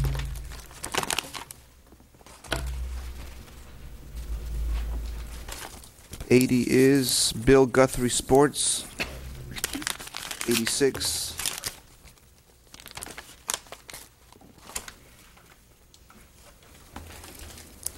'86 is McAllen Sports. 87. First draw of 87 is Bill Guthrie Sports. Second draw is Barcelona Sporting Goods. 88.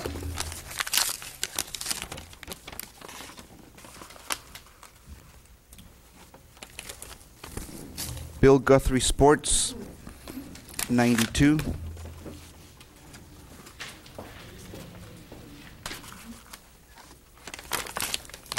Two is Barcelona Sporting Goods. 99.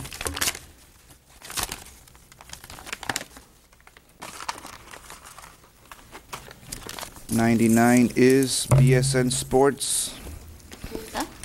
BSN Sports. And 101. 101 is Team Sports of Texas. Do I have a motion to approve item 30? Second. Motion, Mrs. Presa, seconded by Mrs. Peña. All in favor? Aye. The motion passes unanimously. Item 31, recommend awarding RFP number 12-115 for athletic shoes district-wide to several vendors and cast lots for numbers 4, 16, and 19. Number 4.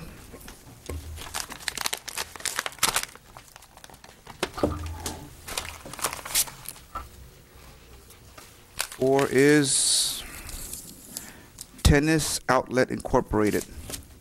16.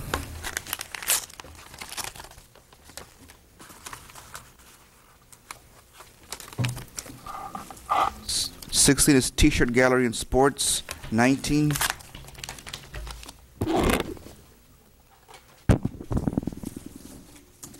19 is Barcelona Sporting Goods. So I have a motion to approve item 31. Motion. Motion by Mrs. Presa, seconded by Mrs. Peña. All in favor? Aye. Aye. Motion passes unanimously. Item 32, recommend award RFP number 12-116, Marching Band Show Riding Services for High School District-wide to several vendors and cast lots for 214 of said bid. Number 2.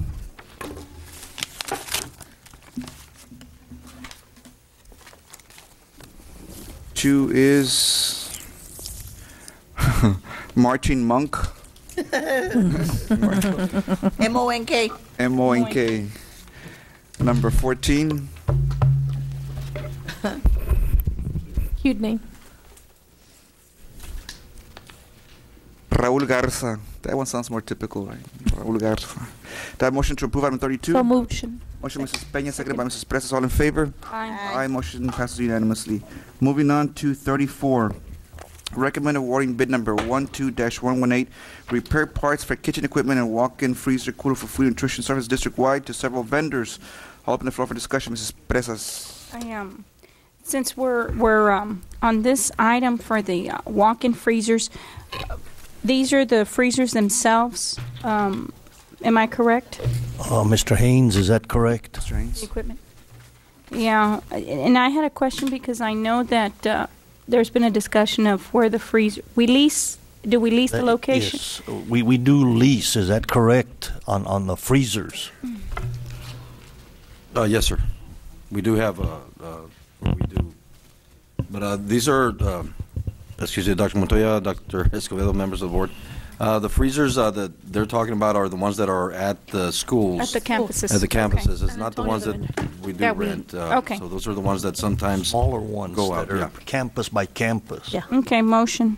I have a motion, Mrs. Presa, seconded by Dr. Saavedra, to approve item 34. All in favor? Aye. Aye. The motion passes unanimously.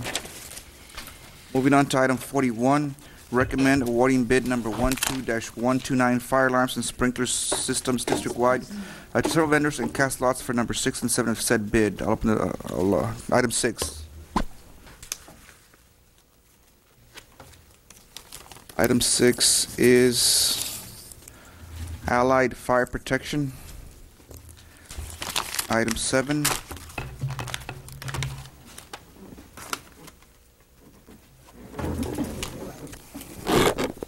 Item 7 is First FP Services. Do I have a motion to approve item 41? I have a motion by Mrs. Peña, seconded by Second. Dr. Saavedra. All in favor? Aye. Aye. Motion passes 6-1. I'm sorry, 6-0. I will be abstaining. Moving on to item 43. Recommend awarding RFQ number 12-131 insurance consultant for BISD Group Health Plant Life AD&D and stop loss to McGriff, Siebels, Williams to allow administrator to negotiate a fee for services. I'll open the floor for discussion. Mrs. Longoria. Yes, Dr. Montoya, I thought the reason we had hired the risk manager was so that we could do away with hiring any insurance consultants in a way to save money to the district. Yep. Dr. Montoya. Mr. Garcia, if you'd answer that, please. Yes, Dr. Montoya, Dr. Escobedo, and Ms. Longoria. What we're actually recommending here, it is to hire a consultant to help us evaluate all our major projects dealing with insurance.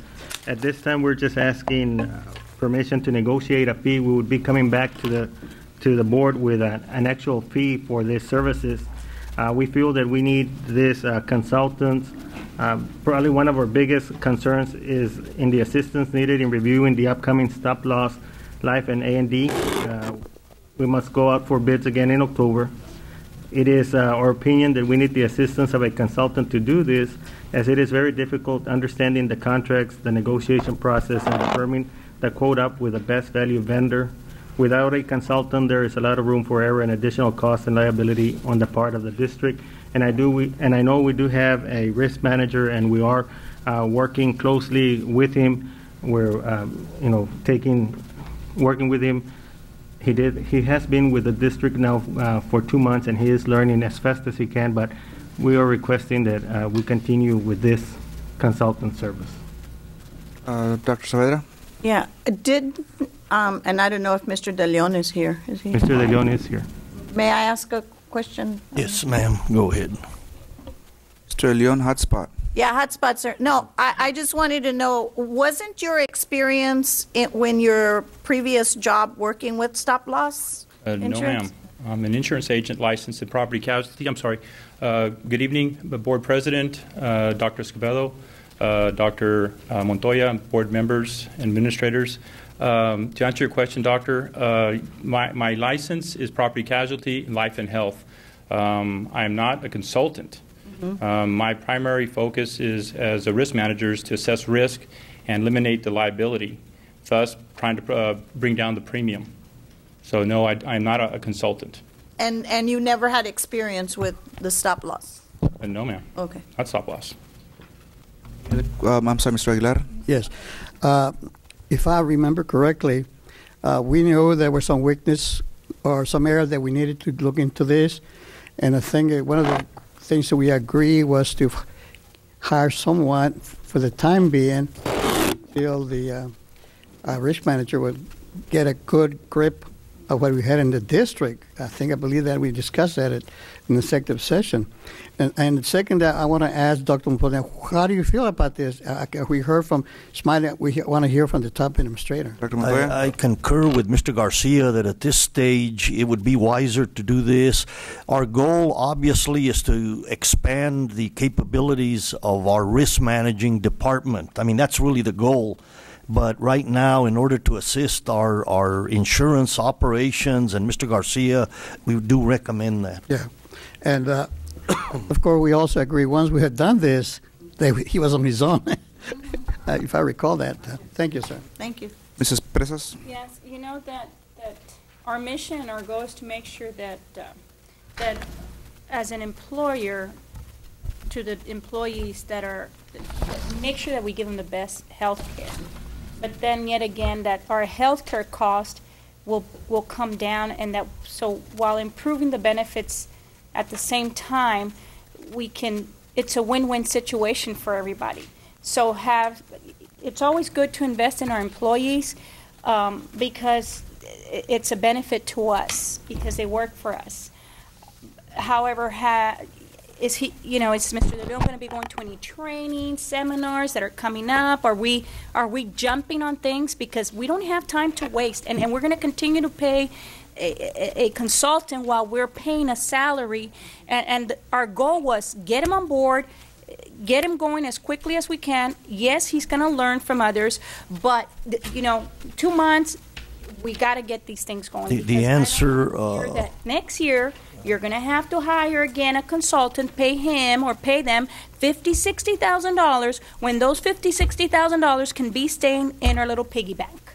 I mean, yes, when you, I don't know. I just, again, yes, we're supposed to hire them again, but how long is this going to continue, sir? Because, again, accountability falls on you, sir.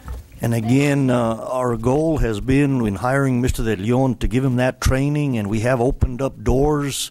And he's also connecting with some of the risk managers in other districts that do exactly that. So that whole process has begun. And again, I state at Mr. Garcia's recommendation that this would be a temporary, short-term concept. Dr. Escobedo? Spain. With that said, temporary, short-term concept, why do we need it for a year then? Why don't we do a temporary, short-term contract? You see what I'm saying? Mr. Garcia, go ahead. It doesn't look, if I may finish, it doesn't look like it's a temporary short-term because you're already looking at a year. And we did hire this position and to get him trained as quickly as possible, which wouldn't be too difficult because he has the basics. He's an intelligent man. He can pick up. I know he can, right? Faith in you, sir. You have strength in insurance, and it's just kind of developing a little more. There is trainings out there. I know there was a big training in San Antonio. I have a problem with the 12 months. No, we're doing that. We're doing that. I think, Mr. Garcia, you want to make a quick statement here. Yes. Please. Go ahead.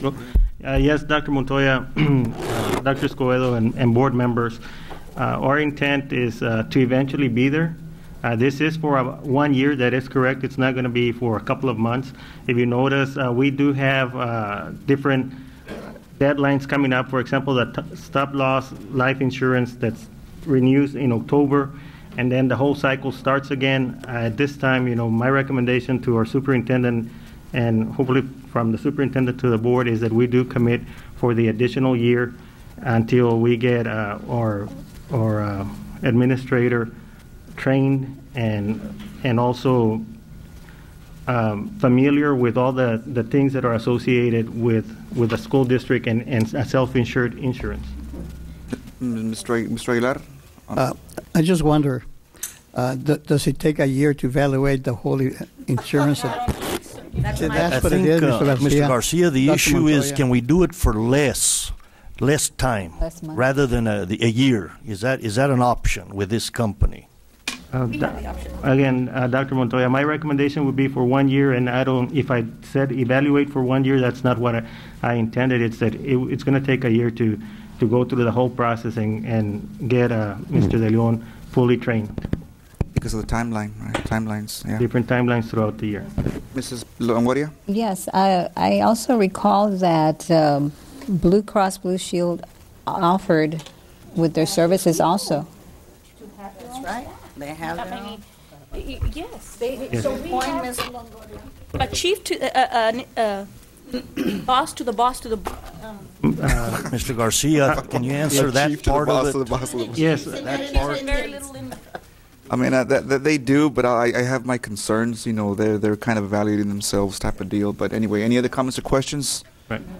With that said, do I have a motion for item 43? I'm going to move to approve. Do I have a second? I have a motion and a second by Mr. Aguilar. All in favor, raise your right hand. All opposed? The motion fails 4-3 with the ladies voting against and the gentlemen voting in favor.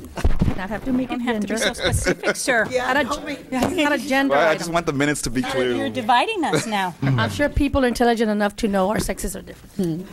Number 44, well, I actually mentioned names. I'm sure they're intelligent to know your names as well. Item number 44, recommend awarding bid number 12-132, security equipment installation and repairs for alarm and CCTV district-wide to several vendors. I'll open the floor for discussion. Mr. Colunga. Thank you, Mr. President. Question regarding one of the vendors who bid last year and the process had been complained about. Since this is an annual bid, this goes back to last year's bid. And the question is, have these allegations been resolved in terms of addressing those complaints? Or Dr. Montoya? Again, I believe through the process of purchasing, these have been cleared to go ahead and submit their bids. So, if I understand Mr. Garcia, that all of those listed there, everything's correct and legally checked and all of the above. Is that correct? Or maybe Ms. Pena? Yes, Dr. Montoya, that is correct. If there's any further explanation needed, I do have Ms. Rosario Pena here, purchasing administrator. But the answer is yes, you are correct. Mr. Colunga, do you have further questions, or do you want to ask the same question to Mrs. Pena? Same question that Mrs. Pena? If I'm trying to remember, Dr. Escobedo, Dr. Montoya, members of the board. If I'm remembering correctly, Mr. Colunga, was that on the licensing part? I'm sorry, sir, but I don't remember from last year what the question was. I believe it was regarding some changes made after it was approved by the board.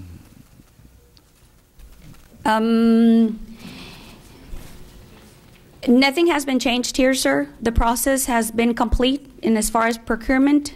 We haven't started any work with any of these vendors, and we're waiting for award from the board. Any other comments or questions? If not, do I have a motion? Motion. Motion, Mrs. Presas, to approve item 44, sir. 44. Do I have a second? Second. Second by Dr. Savetta. All in favor, raise your right hand. Aye. All opposed? And I'm abstaining, so the motion passes 4 in favor, the ladies. The two gentlemen. 5. Five, Mr. five. Aguilar also motioned. 5, okay. Mr. Colunga voting against, and I will be abstaining. 5-1. 5. Yeah. So it was Mr. Colunga against, I abstain, and everyone else in favor. Okay. Moving on to item 45, recommend approval of RFP number 12-133, errors and omission insurance to Cavazos Insurance. I'll open the floor for discussion. Mrs. Longoria. Yes, Dr. Montoya. At this time, I have concern with this awarding this bid to Cavazos Insurance, mainly because we have been having issues with his non-communication with us. He is the agent of records for ACE, and he's also the agent of records for what is the new company? Yeah, Chartis. Because I noticed here on the agenda item that he submitted his bid through Chartis. So I'm a little confused with that, and with that in mind, I think that it wouldn't be in the best interest of the district to go again with the same person. It's the same person, different name. Mr. Garcia, please address some of those concerns. Yes, Dr. Montoya, Dr. Escobedo, and to answer Ms. Longoria's question, the errors and omissions policy, we all know what that is. That covers any errors and omissions that are done by either the board or administration. One of the questions that have come up is, can this item be done without an agent? How do we go about it? Unfortunately, this policy needs to be implemented or issued out by a licensed independent insurance agent. So we would have to continue with an agent to be able to get into contract with an errors and omissions policy. The recommendation being done by by administration is to continue with Chartis. Chartis is the actual company that does our errors, currently our errors and omissions. The premium is going to be the same at $70,822. We did receive two proposals. The other proposal was about $15,000 higher. So again, I would answer any questions, specific questions that they might have, but we do have to go through an independent agent to issue an errors and omissions policy. Yes, I have another question. What guarantees do you have after all these lawsuits that are in place right now that our premiums aren't going to increase? Yes, Dr. Montoya, Dr. Escobedo, remember that this premium of $70,822, which is the same premium that we had last year, is guaranteed for 12 months. And you bring up a good point, and that is why it is important to continue and establish a relationship with an existing company so that we can have some history and we can show that perhaps on the 08-09 school year was just something that is out of the ordinary. If you go back and you evaluate all our errors and omissions policies, I believe I did a presentation before, that's the only year that we've had a substantial hit in that insurance. If you look at the whole 5 years history or 6 years history, our policy coverage has been adequate. There has not been large claims into it, with the exception of that year. So again, my recommendation would be to continue with Chartis. We would be able to work on some of the issues that was brought up by the board. If you notice, on the backup, I gave you some additional information that was provided by Cavazos Insurance, where they would be developing a claim log, which is something that we wanted.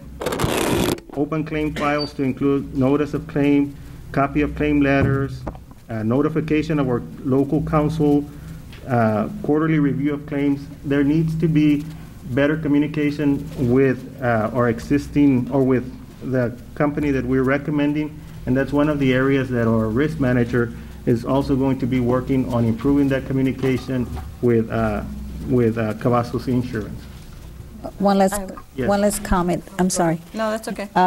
You're right. We should be keep our business with someone that we already know. However, the agent never communicated with us the whole year, nor the insurance representatives. So I don't know how you can rate their service at a high score when they have not fulfilled their responsibilities.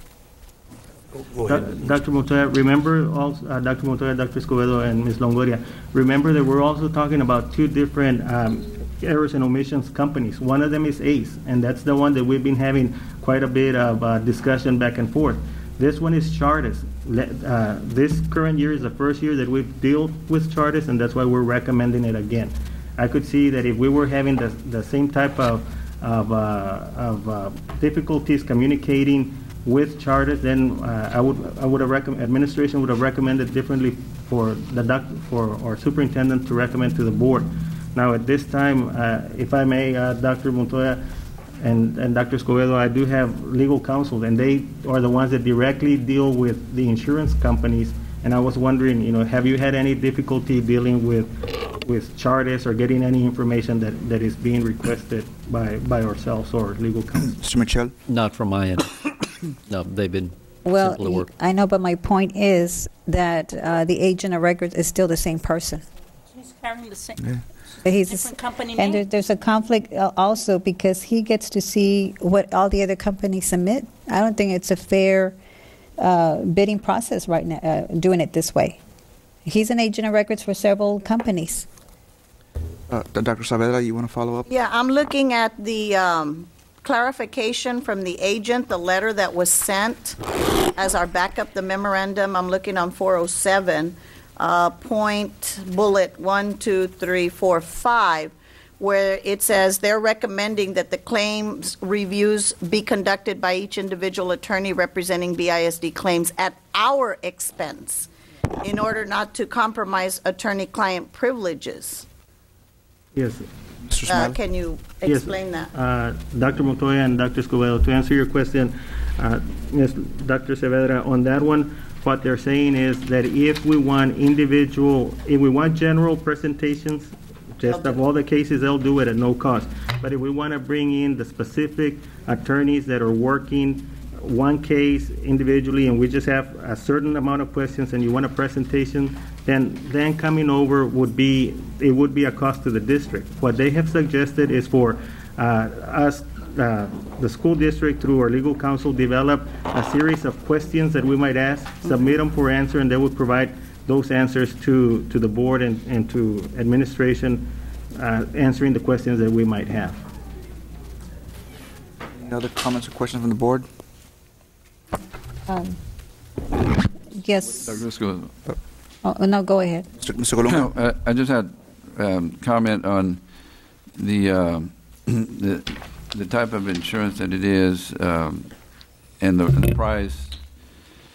Without an increase from last year, it seemed like a good value, or best value to the district compared to the other bid, and the communication issue has been spelled out in the memo that clarifies the role of the agent in providing the information through Charter. So I think it's a good value to the district.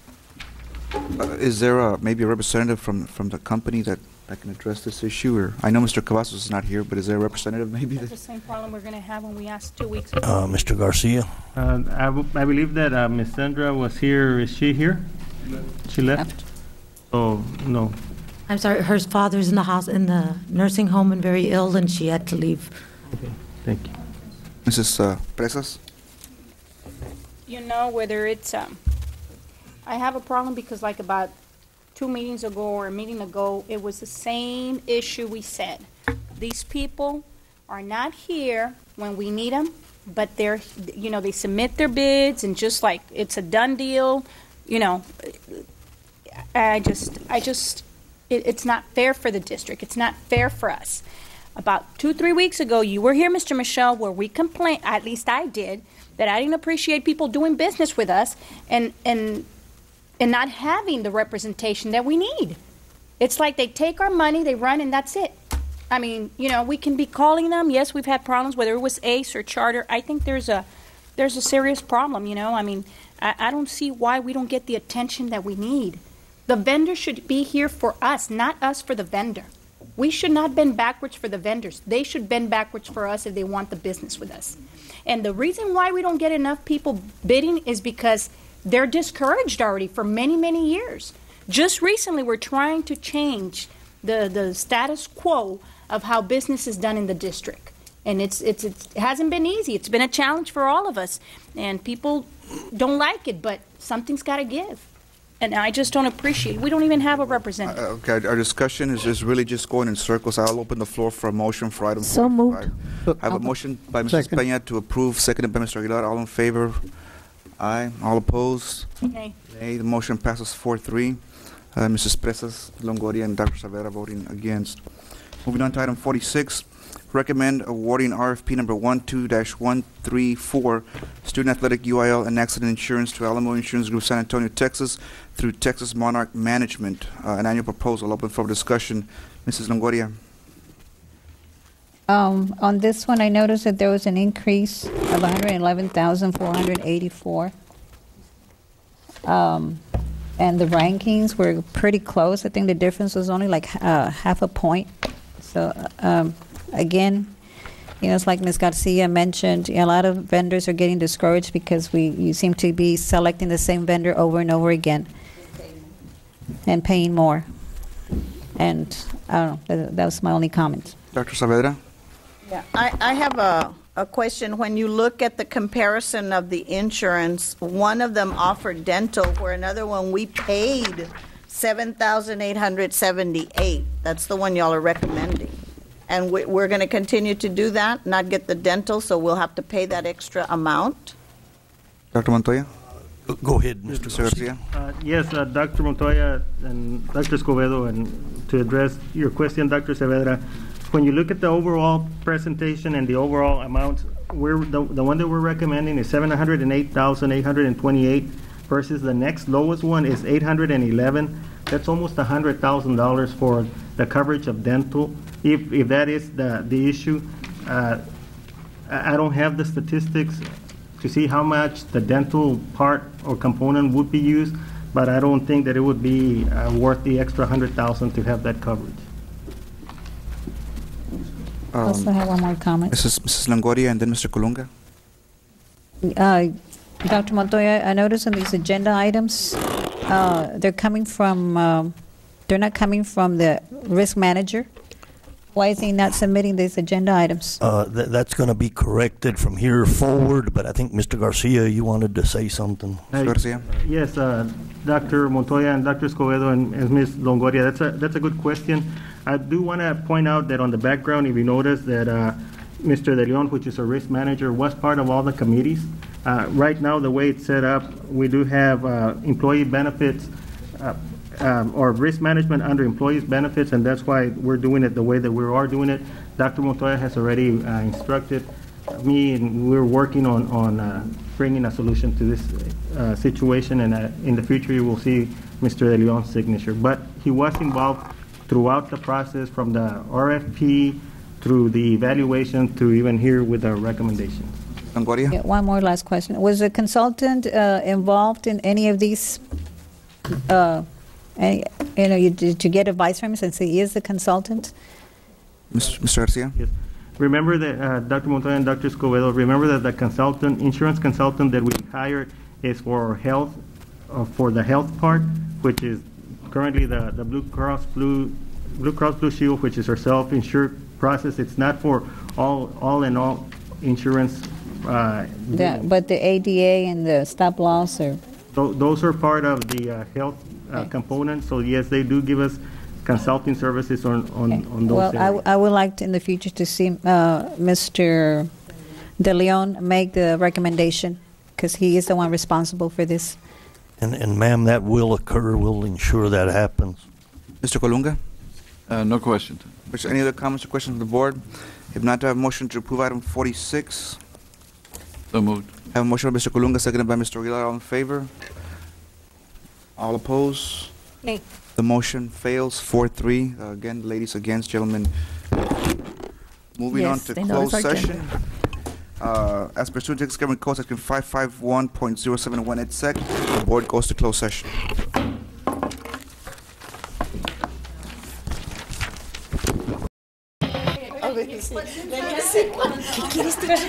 You know why? Because I forgot to bring the one I got.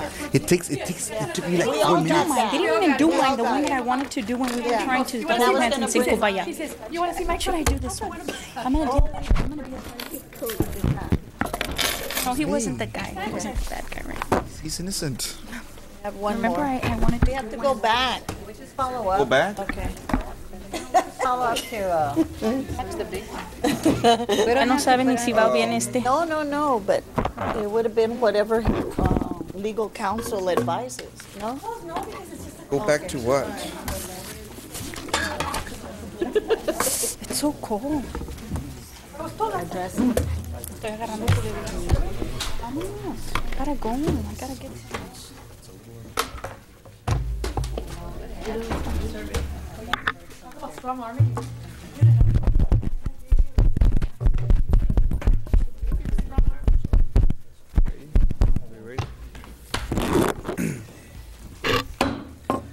The board reconvenes after closed session.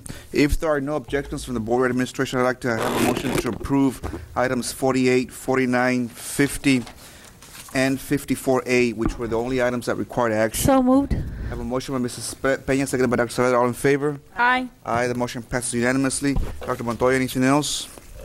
And I'm assuming you did pass that authorization, right? Yes, sir. Okay, Yes. I'm sorry. Yes. That was a yes. 54A was approved. Yes, sir. Again, I yes. stress next Tuesday at 5 o'clock, Rivera, the meeting for recognizing students, and the following Tuesday at 5:30, a regularly called board meeting to cover several items, paying some bills, and finalizing some things. Thank you very much. With that in mind, do I have a motion to adjourn? Move to approve. I have a motion by Mrs. Peña, and seconded by Dr. Saavedra. All in favor? Aye. The motion passes unanimously. Have a good night. This meeting is adjourned.